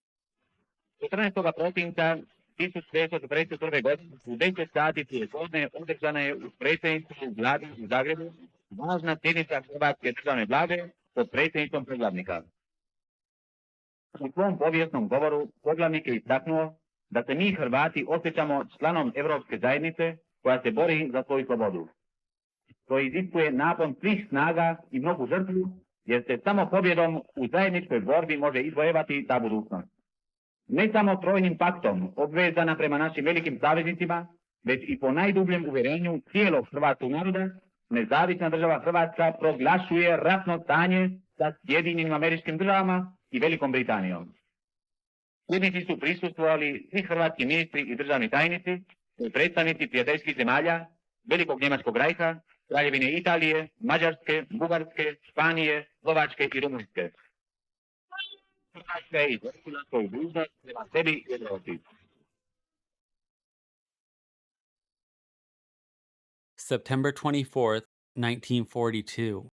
Pavelić would meet with Adolf Hitler for a second time when rumors began circulating that Germans were planning on staging a coup in Croatia. Allegedly, the Germans had not been satisfied with Pavelić's leadership. Pavelić would meet with Adolf Hitler in Vinnytsia, Ukraine. He would write about the meeting. I was received by the Minister of Foreign Affairs, von Ribbentrop, and after the usual protocol presentations, we immediately went to the main flat. Hitler met me at the entrance to the forest, where the barracks was located his office and residence. He took me to a salon where he worked with his chief staff and where General Keitel was waiting with the other officers of the main staff. Among them I saw General Lohr, who, I realized immediately, having come from Thessaloniki, that he could be present at my conversation with Hitler, while General Glaze, together with the German representation in Zagreb, Iaskium, came with me, as is the rule in those cases.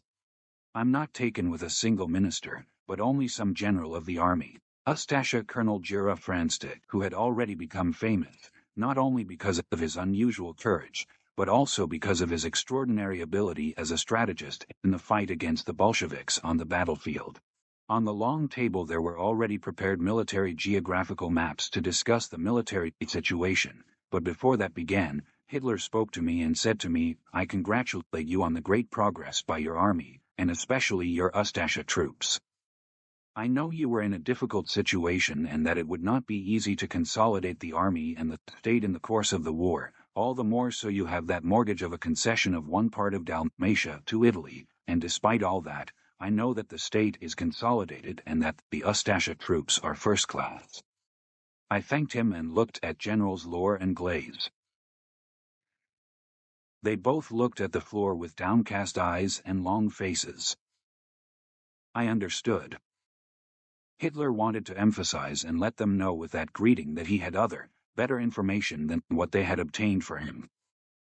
Because of we moved on to talk about the military situation on our island, which lasted about an hour.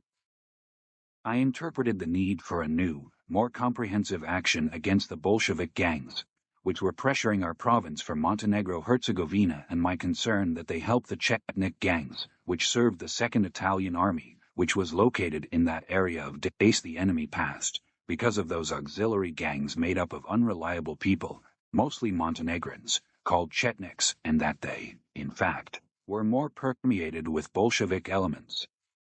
For that action needed the weapon itself and especially the ammunition. Hitler replied that he would be happy to put it on availability of several units, but that it was currently impossible. He added that it was not even possible to return that division of ours, which was in Russia, At the moment they were in the battle for Stalingrad. So I reminded him that one of our second divisions was in German, which was sent there to be armed and prepared, and then used on the military front against the Russian army, and I said that it would be of great help to me if that division returned to Croatia with all the weapons and other equipment with which it was supplied for the Russian front.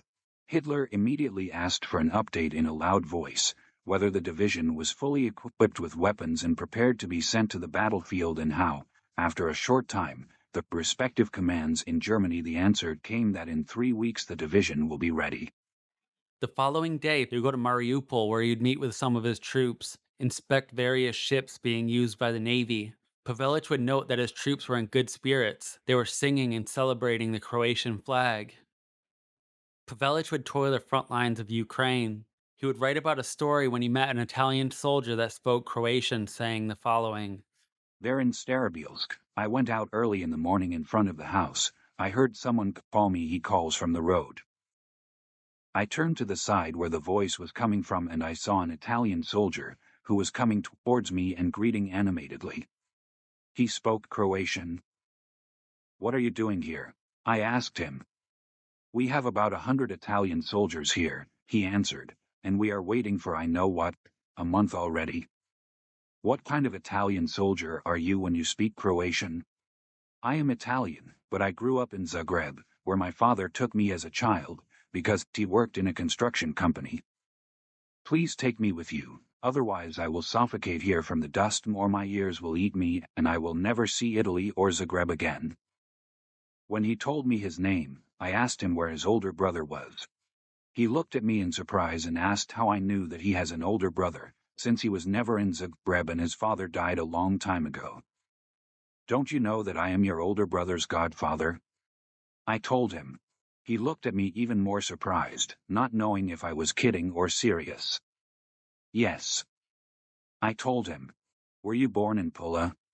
'Your father worked with me in Pula. We were good friends, and when his first child was born, I was his godfather. Despite that, I can't take you with me, and when you return to Zagreb, I'll contact you.' Pavelić would note the whole time he was on the front lines, not a single Soviet aircraft had flown by.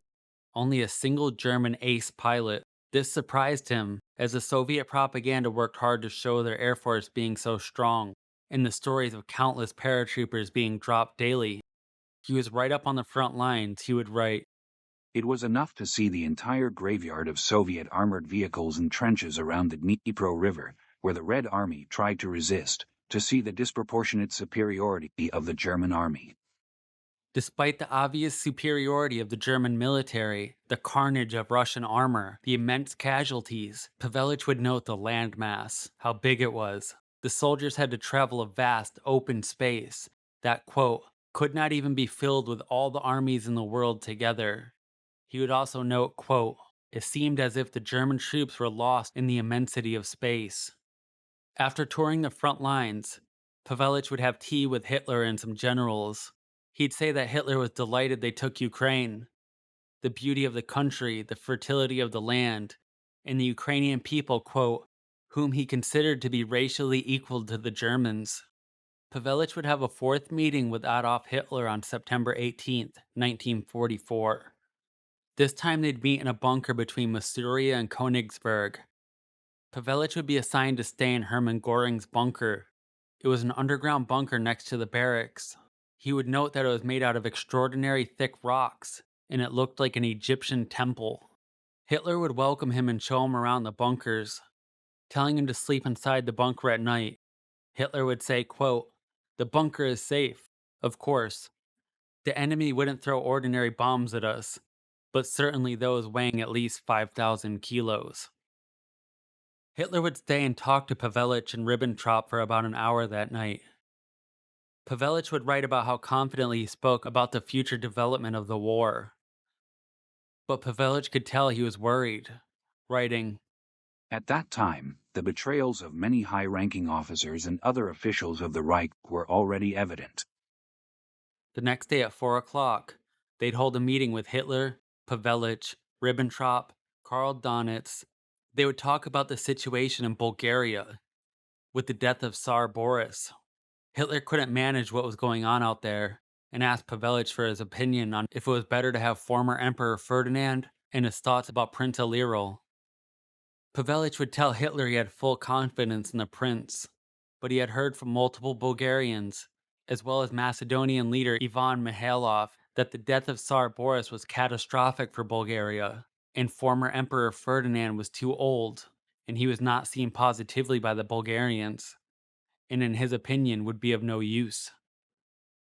They would have another conference with various leaders and generals after that. Then Pavelić would have a meeting with Hitler alone, where they'd talk for about an hour. This would surprise Pavelić. He said that Hitler would never meet alone with anyone. Hitler would tell Pavelić the following: "In a short time I will put in the action of new aircraft, which surpass in speed, autonomy, and efficiency as an air weapon everything that has been achieved so far in that field. With this, we will be 1 year ahead of the enemy, i.e., he will not be able to reach us in air armament for the whole year.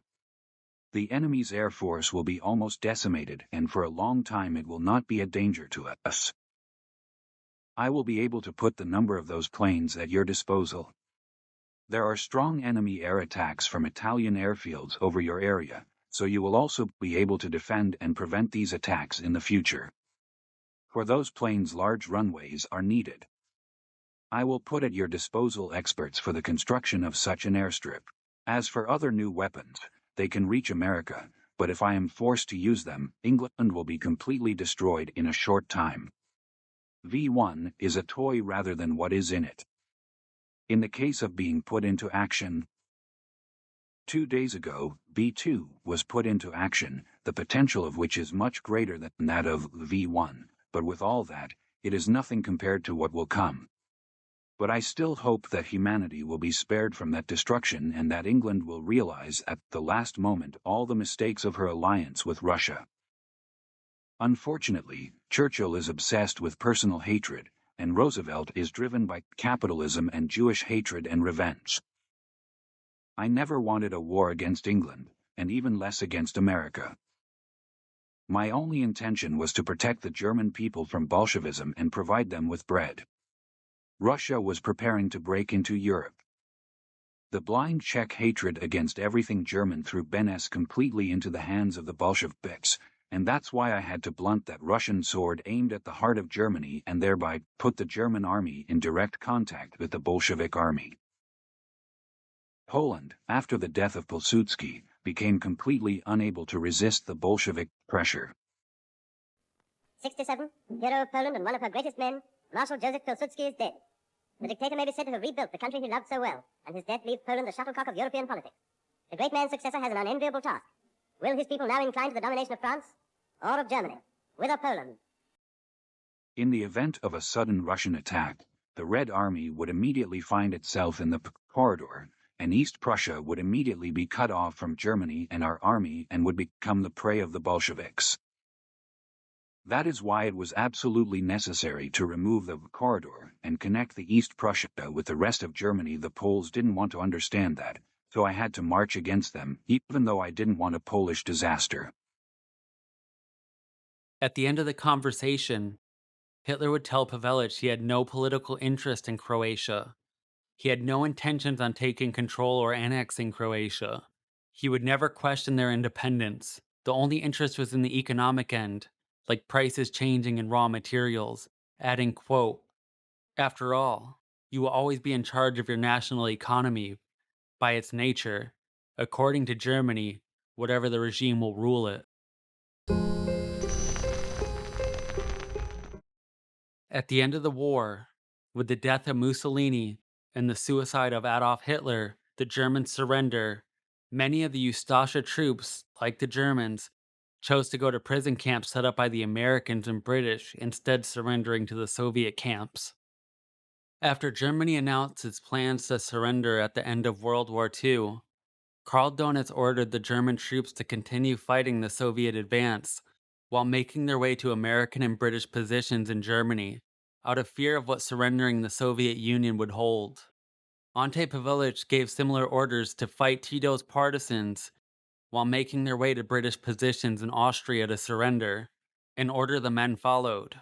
After a week of fighting, many of the troops made it to the town of Bleiburg and other surrounding areas, where the Croat generals would contact the British troops and announce that a 40-mile convoy was making its way to surrender. Par sati nakon što su zapriječili masovni bijeg Hrvata u unutrašnjost Austrije, Britanci su postavili zahtjev da hrvatski pregovarači dođu u ovaj dvorac kraj Bleiburga.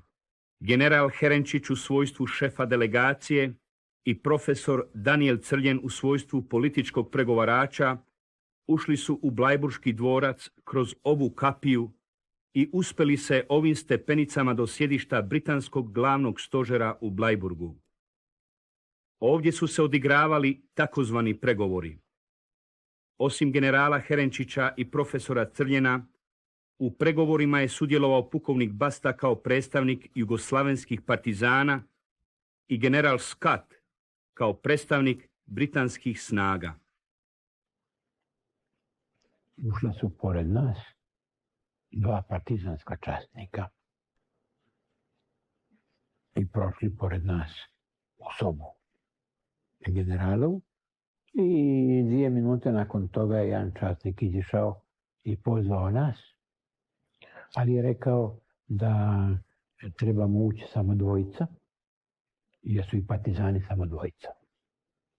Da ćemo morati razgovarati s njima u generalovom prisustvu. Mi smo se onda malo dogovorili i složili se da ide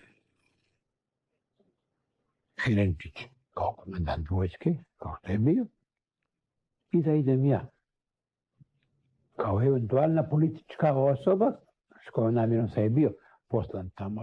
Tako da smo na pregovorima s engleskim generalom bili nas dvojica. General Herenčić i ja, Pavelić Crljan. Kad smo ušli unutra, onda je partizan, bio je to politički komesar i zapovjednik jedne divizije Basta, Ličanin, Srbin Ličanin, koji je s jednom prepotencijom pitao Herenčića kako se zove. I Herenčić mu rekao svoje ime i svoj čin. Onda se obratio meni. Pita, a vi? Ja sam isto tako odgovorio. Dao moj čin i ime. I na taj je nastao jedan tajac od par sekunda, a sekunde u tim situacijama su beskrajne. Onda ja njemu velim, a vi? A on veli, Bast. Samo tako. To je njegovo prezime bilo. General Herenčić je pomislio da on veli dosta i da neće da kaže svoje ime. I onda mu on rekao, da vi nama nećete reći svoje ime? Onda on govorio, ja se zovem Basta. Onda je on počeo svoj govor. Ja sam zapovjednik jedne divizije i politički komesar jedne armije. Ja znadem da ste vi već sasvim rastrojeni, da vi više nemate nikakve borbene snage. Nama se je predao general Sudar, vaš izvrsni general, i drugi se tamo dalje na drugim mjestima, tako, mislim da je i Lavamin bio spomenut, tako dalje predaju, veli, prema to je besmisleno da vi nastavite svaku borbu, jer on je očito smatrao da ćemo mi, makar i u točanoj situaciji, baš iz očaja, tako, početi pacati. Jer smo mi bili skroz naoružani, mi smo i tamo s oružjem išli. Nije tražio od nas da se razoružamo. Engleski general. Osim toga, mi imamo ovdje svoje saveznike, Engleze, koji vam neće dopustiti da išta napravite protiv nas i tako je. Znate, mi nemamo što puno razgovarati. Ja sam došao tu da vam diktiramo naše uvjete. Naši su uvjeti da vi trebate položiti svi oružje u roku od 1 sata. Jasno je bilo meni da se ja predat neću nikako. Uvijek je bilo puno lakše da me ustrijele nego da me zarobe. Herenčić je isto tako nekako osjećao, ali smo ušli u taj razgovor o roku predaje kao da namjeramo se predavati. Herenčić prvi rekao da je to nemoguće toliko mnoštvo predati. Da mi trebamo barem jedan dan. A onda je Basta odgovorio da smo mi organizirana vojska, da mi imamo svoje jedinice i da mi bez daljnjega možemo izdati nalog da se predaju i time je stvar uređena. Ne morate čak ni vi ići natrag u kolonu. Pošaljite jednog časnika, neka kaže da prenosi vaš nalog. Onda sam ja uskočio i velim, mislim da je prisustvo zapovjednika koji ovdje pregovaraju prijeko potrebno, jer nije lako zamisliti na koji način može reagirati vojska kada čuje za te uvjete i prema tome ne možemo nikako povjerovati da će oni na poruku jednog časnika kojeg mi pošaljemo odavle položiti oružje. Treba da idu komandanti i ti će imati vrlo velikog problema da vojsku nagovori da položi. Prema tome, mi smatramo da mora rok biti dulji.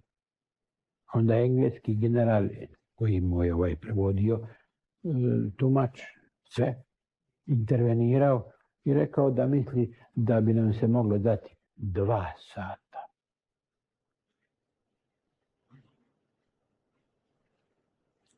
Mi smo opet rekli, na to je partizan odgovorio generalu da on na to ne može pristati. I general nije više u tom pogledu intervenirao. Samo kad je ovaj razgovor tekao, onda je u jednom času general intervenirao, rekavši partizanu da mu engleski tenkovi stoje na raspolaganju. Do tadašnje djelovanje partizana na svim frontama držao sam da se može bilo šta dogoditi svakome, jer je bezakonje bila baza partizanskog djelovanja. Da li je general Scott ikada rekao da bi pustio civili u Austriju? General Scott, kad mu ja rekao da nije samo u pitanju vojska, nego da su tu i civili, onda je napao nas da smo mi krivi, što smo lažnom propagandom natjerali naš svijet da bježi, iako nije bio izložen nikakvoj opasnosti, jer njihovi saveznici partizani poštuju međunarodne zakone. Se moglo razumjeti onda da Scott je mislio da bi bilo najbolje da se svi Hrvati vrate u Jugoslaviju. Scott je očito smatrao da je to jedan politički problem koji na njega kao vojnika ne spada. The British would accept their surrender, agreeing that they would be taken to Western Europe as prisoners of war. In the middle of May 1945, Tito's communist forces had cut off the retreating Croat forces and civilians in their attempt to escape to British positions. 250,000 Croats had been forced back by the British forces at the Drava River. There was only 2 bridges that allowed passage over the Drava River, and the British had destroyed both of them. The Croat forces were forced to keep fighting back Tito's forces in an attempt to push the civilians to British positions. The Croats were inflicting heavy casualties on Tito's forces, but they just kept coming. They fought, and Tito's men just kept coming. It never ended. They fought until they couldn't fight no longer. Everyone, men, women, and children, soldiers or civilians, that didn't make it over the Drava would be brought on death marches, where tens of thousands would be massacred. These thousands of deaths wouldn't satisfy the bloodlust of the communists. Tito wanted everyone that had made it to Bleiburg and Austria that were safely in British custody to be turned back over to them. The exact number is unknown, but over 10,000 were being held in Griffin, Rosegg, Klagenfurt, and other POW camps. Everyone that had made it to safety was promised they weren't going to be turned over to Tito if they had disarmed and surrendered. The British, however, wouldn't keep their promises. The 1st Guards Brigade would receive a notice saying, "They will stay there tonight, a.m. May 18th. A senior Tito officer will report to BDE HQ and be sent on to 2 Koi Welsh Guards to take over the Croats. Or will arrange for a train or road transport to be sent for their onward routing." The 6th Armored Division would be informed.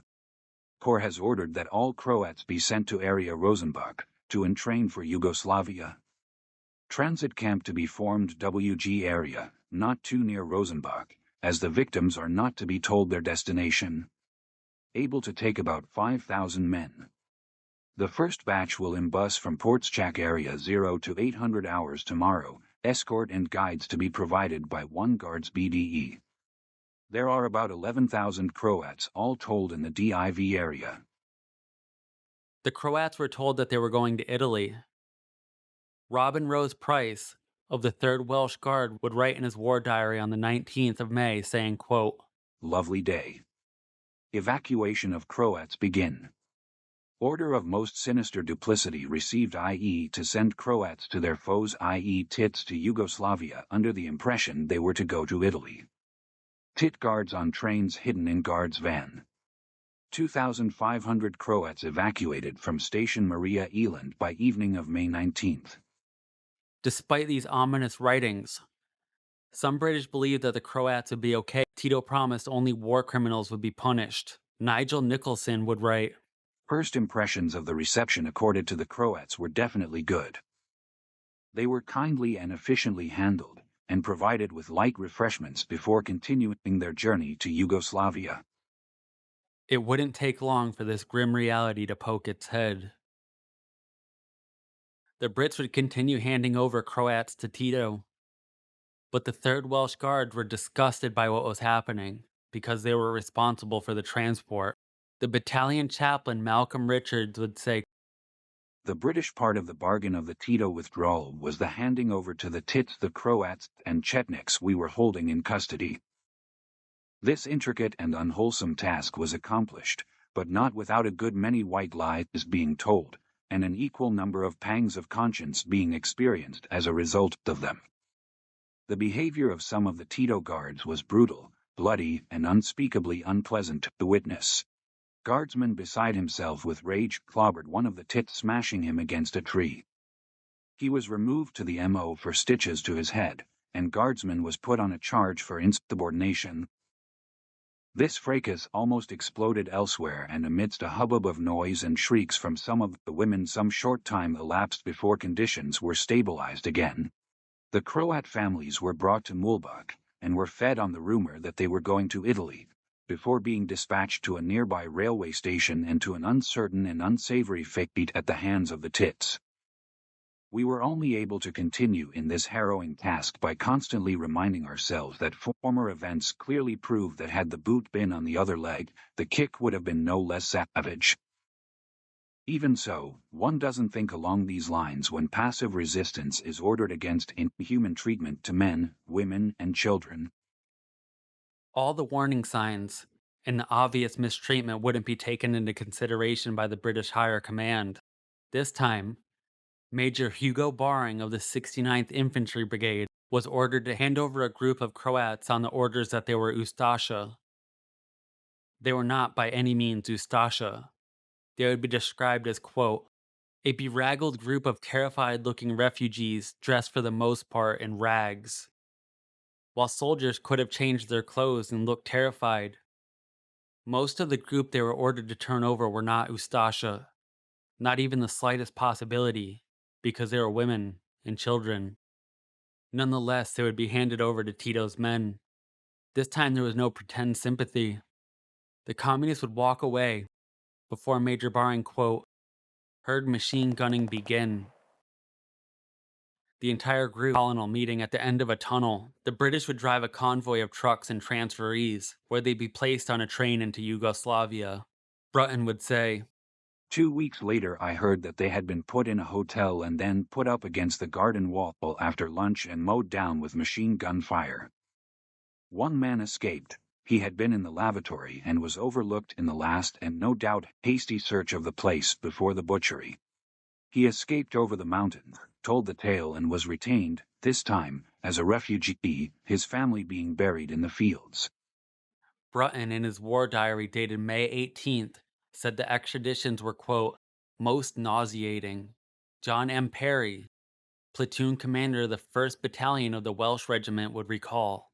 Several thousand Ustasha, families, priests, non-combatants and combatants, surrendered to us, rather than to Tito, to be honorably treated by the respected British as POWs. Had we not accepted them, then they were going to fight to the death.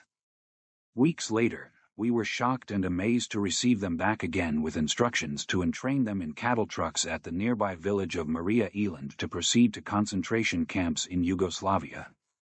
They were packed, jammed tight, in the appalling heat. The men, when they had been informed by the Slav-speaking engine driver of their destination, fought to get hold of our weapons and pleaded on their knees for us to shoot them. This wasn't a military action, soldier to soldier. It was beyond our belief and comprehension.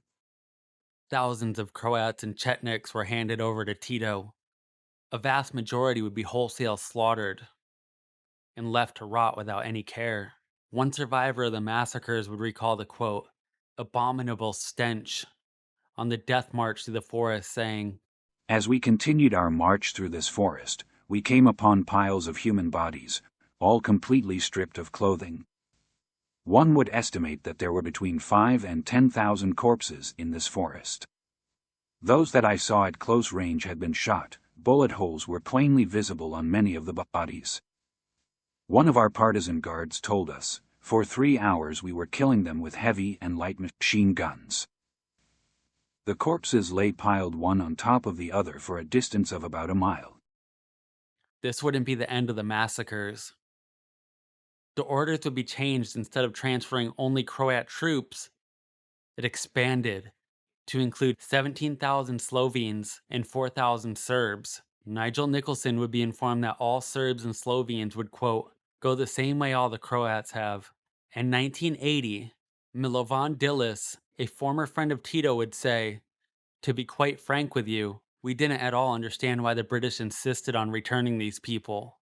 The British alleged that they turned over POWs and refugees as a way to get Tito's forces to withdraw from the area. But they were just amassing more troops in the area. They began infiltrating into Austria. The infiltrators would do as they did everywhere else, terrorize everyone around, raping, pillaging, robbing, murdering. This somehow gave Tito more leverage against the British. Now he wanted all the remaining captives. A new agreement was drawn up that said 5 Corps will return all Yugoslav nationals now in the Corps area who had been fighting in uniform with the Germans and their camp followers. These include Ustase, Domobrans, Chetniks, Nedics, White Guards, total approximately 18,585 of 3,010 already evacuated to 4 Yugoslav army.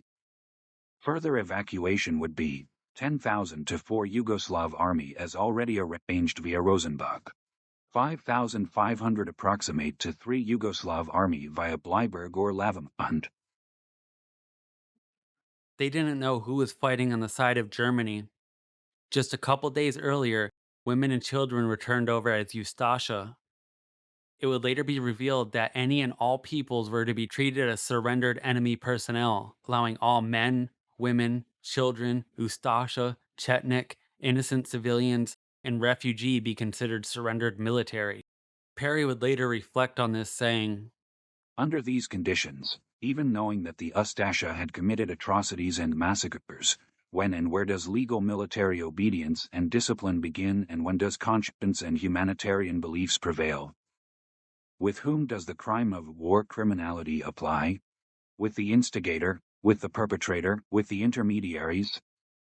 It would appear to me that if a country or countries win a war, then similar actions are not crimes. In my case, Tito and Macmillan were the winners, so that, at that time, All their directions and actions were legally approved. What bloody nonsense is that?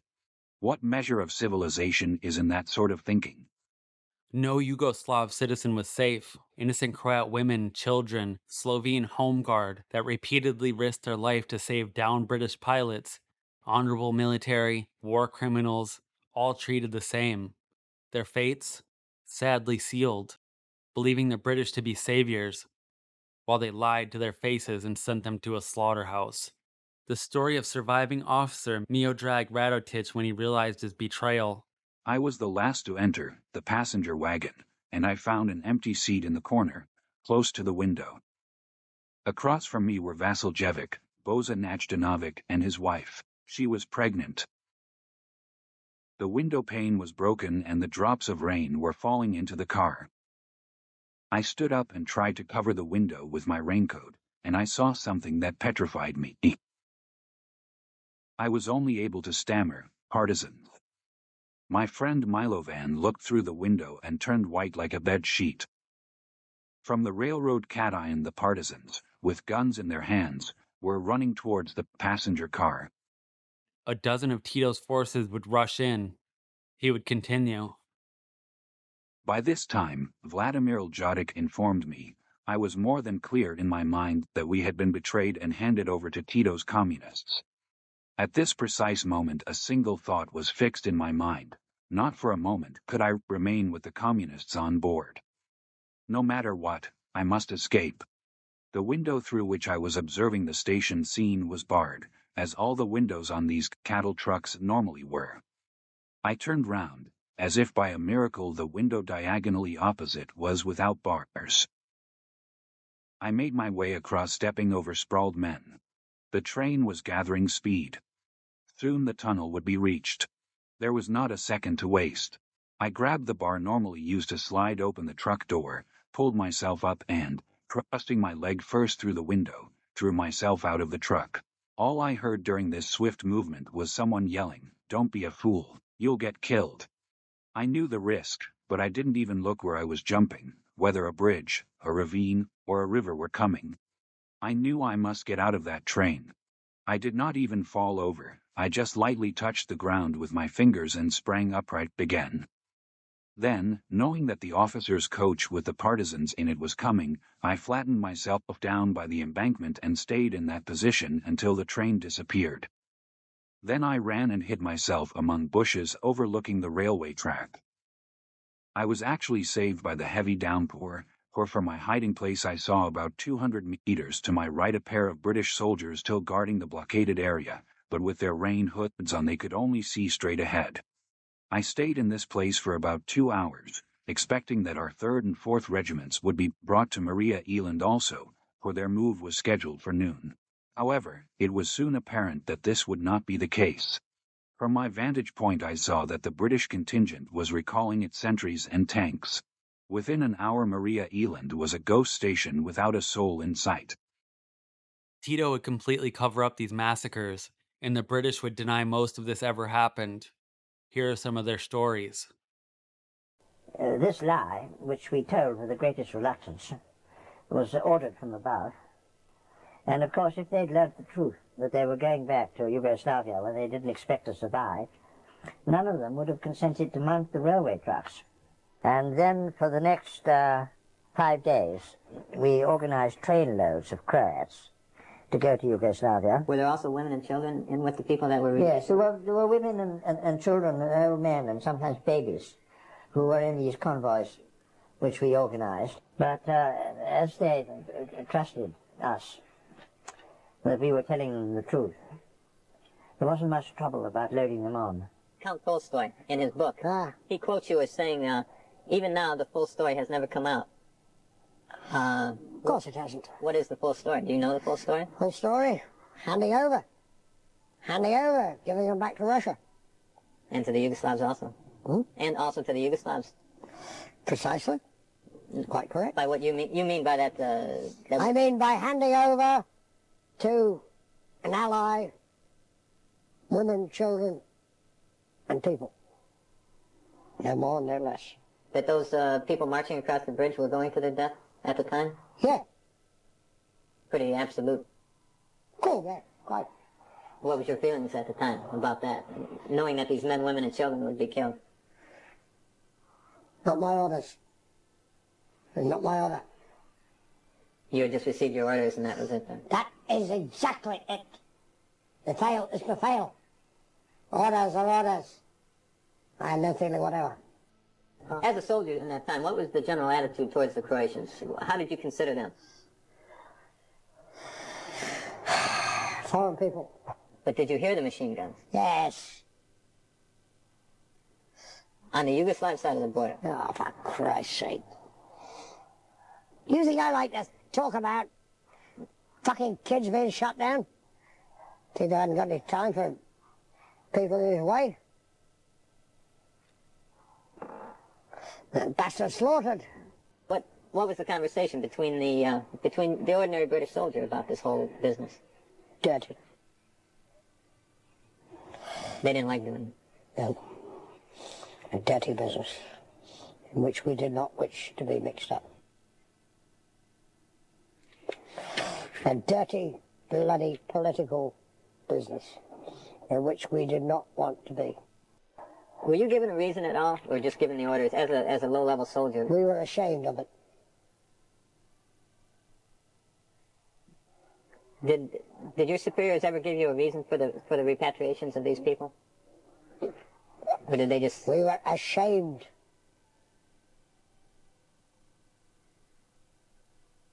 We still are.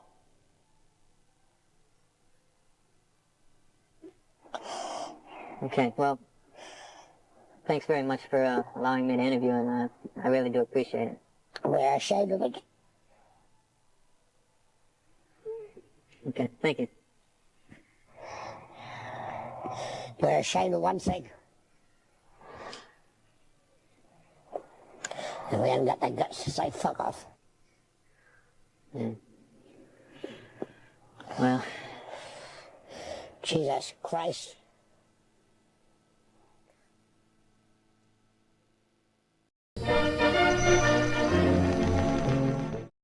April 28, 1945. Pavelić would give orders from his office in Zagreb to escape the city. An order would be written up requesting the American and British troops occupy Croatia as soon as possible, so they could avoid Tito's communists from taking full control. This would allegedly be approved by Pavelić, but it was never signed. On May 6, 1945, Pavelić would get word that the Germans were prepared to surrender. After this, Pavelić would order Ustasha and civilians to escape Croatia. On May 7th, Pavelić and his son and around 60 Ustaše, including generals and colonels, would transport Pavelić out of Zagreb 15 miles away to an estate near Zaprisic. The following night, they would make it to Slovenia. May 8th, Zagreb would fall to the communists. Pavelić, by then, had made it to Liebenitz, Austria, where they'd change into civilian clothes and go their separate ways for the most part. Pavelić would stay in Austria under the protection of Dinko Sakic.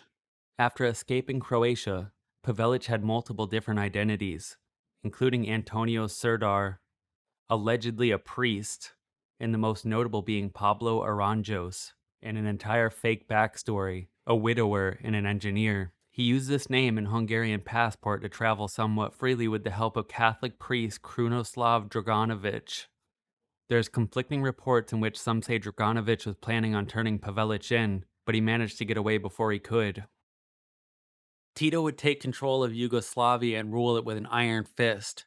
He cracked down many times worse than King Alexander had ever done. Many of the high-ranking officials in the Ustaše had escaped Croatia. Tito would crack down on the Catholic Church, putting many on trial for their involvement with the Ustaše, including Archbishop Stepanović, where he'd be found guilty of treason and war crimes. He would be spared the death penalty, receiving 16 years in prison instead. In 1998, Pope John Paul II would declare Stepanović a martyr and beatified, the first step to becoming a saint. After the war, Stepanov became a burden for the communist government of Marshal Tito. His bold defense for religious freedom wasn't always welcomed. He spent 5 years in prison and 9 more years under house arrest. He died of a rare disease after likely being poisoned in 1960. John Paul II declared him a martyr. He was never shy about opposing doctrines that suppressed faith and human dignity, and for that he paid with his life. Benedict XVI will pray at his tomb in the Cathedral of Zagreb after meeting with Croatian bishops. It is alleged that Pavelić was in custody multiple times by the British and Americans, but they didn't recognize him and released him. There's no concrete evidence of this ever happening. The only evidence for Pavelić being in British custody was a 1946 memo saying, "There can no longer be any doubt that the British aided in the escape of Dr. Ante Pavelić." The British would claim that Pavelić was in American custody at one point too. Pavelic's son-in-law would confirm that he was never in custody of the Americans or the British. Pavelić would stay in Austria for around 2 years before making his way to Italy. In November of 1948, Pavelić would board an Italian ship and set sail for Argentina. He would land in Buenos Aires on November 6, 1948, welcomed with open arms by Juan Perón, who had given amnesty to 34,000 Croatians, many Ustaše members. Perón would give Pavelić a position as security advisor. While in Argentina, he would stay with Vinko Nikolić, a writer and poet and ranking NDH official. Later, Pavelić would reunite with his family in Argentina, where they would live in Lomos de Palomar. While Pavelić was in Argentina, Tito was working hard to get him extradited back to Yugoslavia. The Americans and British had an idea about the general location Pavelić was staying, and Tito requested the information. But lucky for Pavelić, due to how closely Yugoslavia was tied to the Soviet Union, the United States was less than interested in helping Tito. Pavelić was still keeping active in Ustaše politics from Argentina. Hrvati I Hrvatice u zarobljenoj domovini I širom svijeta. Veliki hrvatski narodni blagdan 10. travnja ostati će zauvijek u povijesti hrvatskoga naroda I u srcima svih hrvatskih pokoljenja, jer je on svjedočanstvo hrvatske narodne I državotvorne svijesti, te dokaz da se hrvatski narod nije nikada odrekao svoje narodne slobode I državne nezavisnosti I da je uvijek spreman boriti se za ta dva velika dobra koja takovim svaki svjetski narod smatra. Toga dana godine 1941.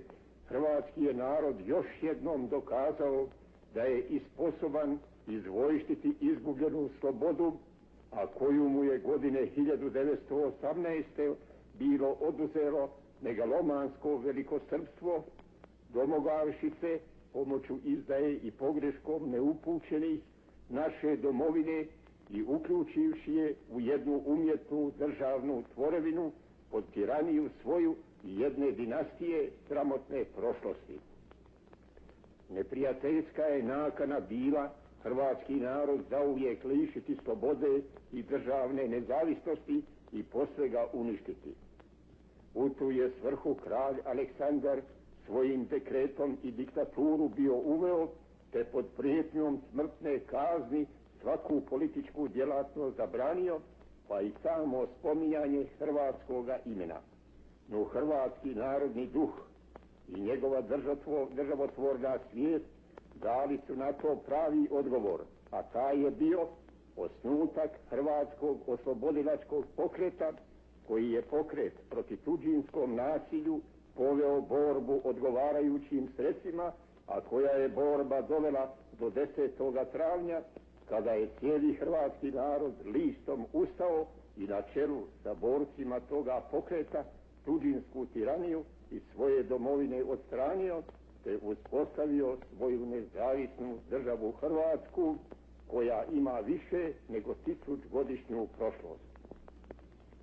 Godine 1945. hrvatski je narod, ne njegovom krivnjom, opet slobode I nezavisnosti lišen, te se nalazi sada pod tuđinskom I komunističkom tiranijom, koja na isti način I opet iz Beograda sve poduzima kako bi hrvatski narod posve istrijebila, pa I sam narodni osjećaj iz njegove svijesti iskorijenila. Da bi tu svoju nakanu doista I postigla, beogradska je komunistička vladavina bila zaigrala igru tobožnjega otpada pod Sovjetske Rusije i međunarodnog komunizma, kako bi slobodne narode zavarala i pomoć dobivala, da se održi na vlasti i uništi hrvatski narod, koji nije samo borac za svoju slobodu, nego je ujedno najveći i neopozivi neprijatelj komunizma kao takovoga. Ni na taj način ne može beogradska komunistička nakana uspjeti, jer je hrvatski narod neslomiv i jer još živi hrvatski oslobodilački pokret, čiji rodoljubi i borci opet na oslobođenju rade, te se spremaju za konačnu odlučnu akciju da tuđinsko komunističko nasilje iz domovine odstrane i nezavisnu državu Hrvatsku opet uspostave. U tom radu i borbi hrvatski borci nisu i neće biti sami.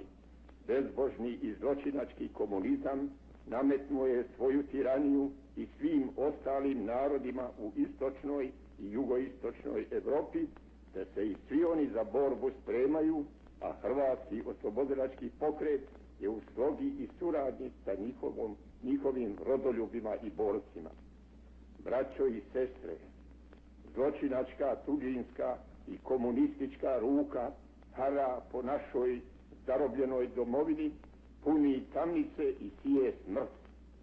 Suze ucviljenih majka i nevine dječice rose poharanu hrvatsku zemlju, a njihovi vapaji i boli odjekuju cijelom domovinom, te dopiru i do naših srdaca i zovu nas da se čim bolje i čim pospješnije spremimo za konačnu borbu, koja će te suze otrti i tiraniju iz domovine odstraniti, te kao i godine 1941. nezavisnu državu Hrvatsku uspostaviti. Božjom pomoći taj će dan sigurno doći. Neka živi hrvatski narod, živila nezavisna država Hrvatska, slava borcima koji su za nju svoje živote dali. Za dom spremni. Creating an elaborate post-war network, with the main center being in Buenos Aires. Others include Madrid, Spain, Klagenfurt, Austria, Rome, Italy, Paris, France, an unknown location in Canada, and Chicago, Illinois. On April 10th, 1951, the 10th anniversary of the independent state of Croatia, Pavelić would announce his new Croatian government in exile.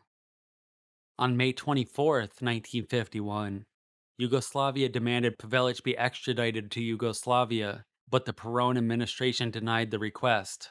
In 1956, out of Argentina, Pavelić founded the new Croatian Liberation Movement, with the stated goals of, quote, restoring the historical and ethnic territory between the Mura, Drava, Danube, Drina, and the Adriatic Sea. In 1957, Tito would again demand that Pavelić be extradited to Yugoslavia. But this time the Aramburu administration rejected this request. They would deny that Pavelić was even in the country. Pavelić would keep a relatively low profile while in Argentina. That was until 1958. Pavelić would appear on Argentine television, where he would explain what happened in Croatia. Durante estas luchas, el Estado independiente de Croacia fue proclamado el día 10 de abril de 1941, después de la insurrección general del pueblo croata encabezada por el movimiento Ustaše. I went after him, walking fast, nearly running. I got close. I was 7 or 8 meters from him. Pavelić sensed my presence, turned around and started shouting, "Fuck your Serbian Jewish communist mother." I heard a shot, but couldn't see where it had come from. I didn't stop. I kept running straight towards him. Once I was 2 to 3 meters away from him, I started shooting. Once. Twice. I shot him in the back, as he was running away. 2 bullets hit him and he fell. He dropped his briefcase and lay motionless. I was cautious. He might have been pretending to be dead. I started thinking that maybe it would be best to keep him alive and make him face a trial. I thought about beating him. Then I looked at his briefcase and thought of taking his documents. But, I thought, If there is any money in there and I get caught, I'd be labeled a thief and it may appear as if I had killed him just for the money.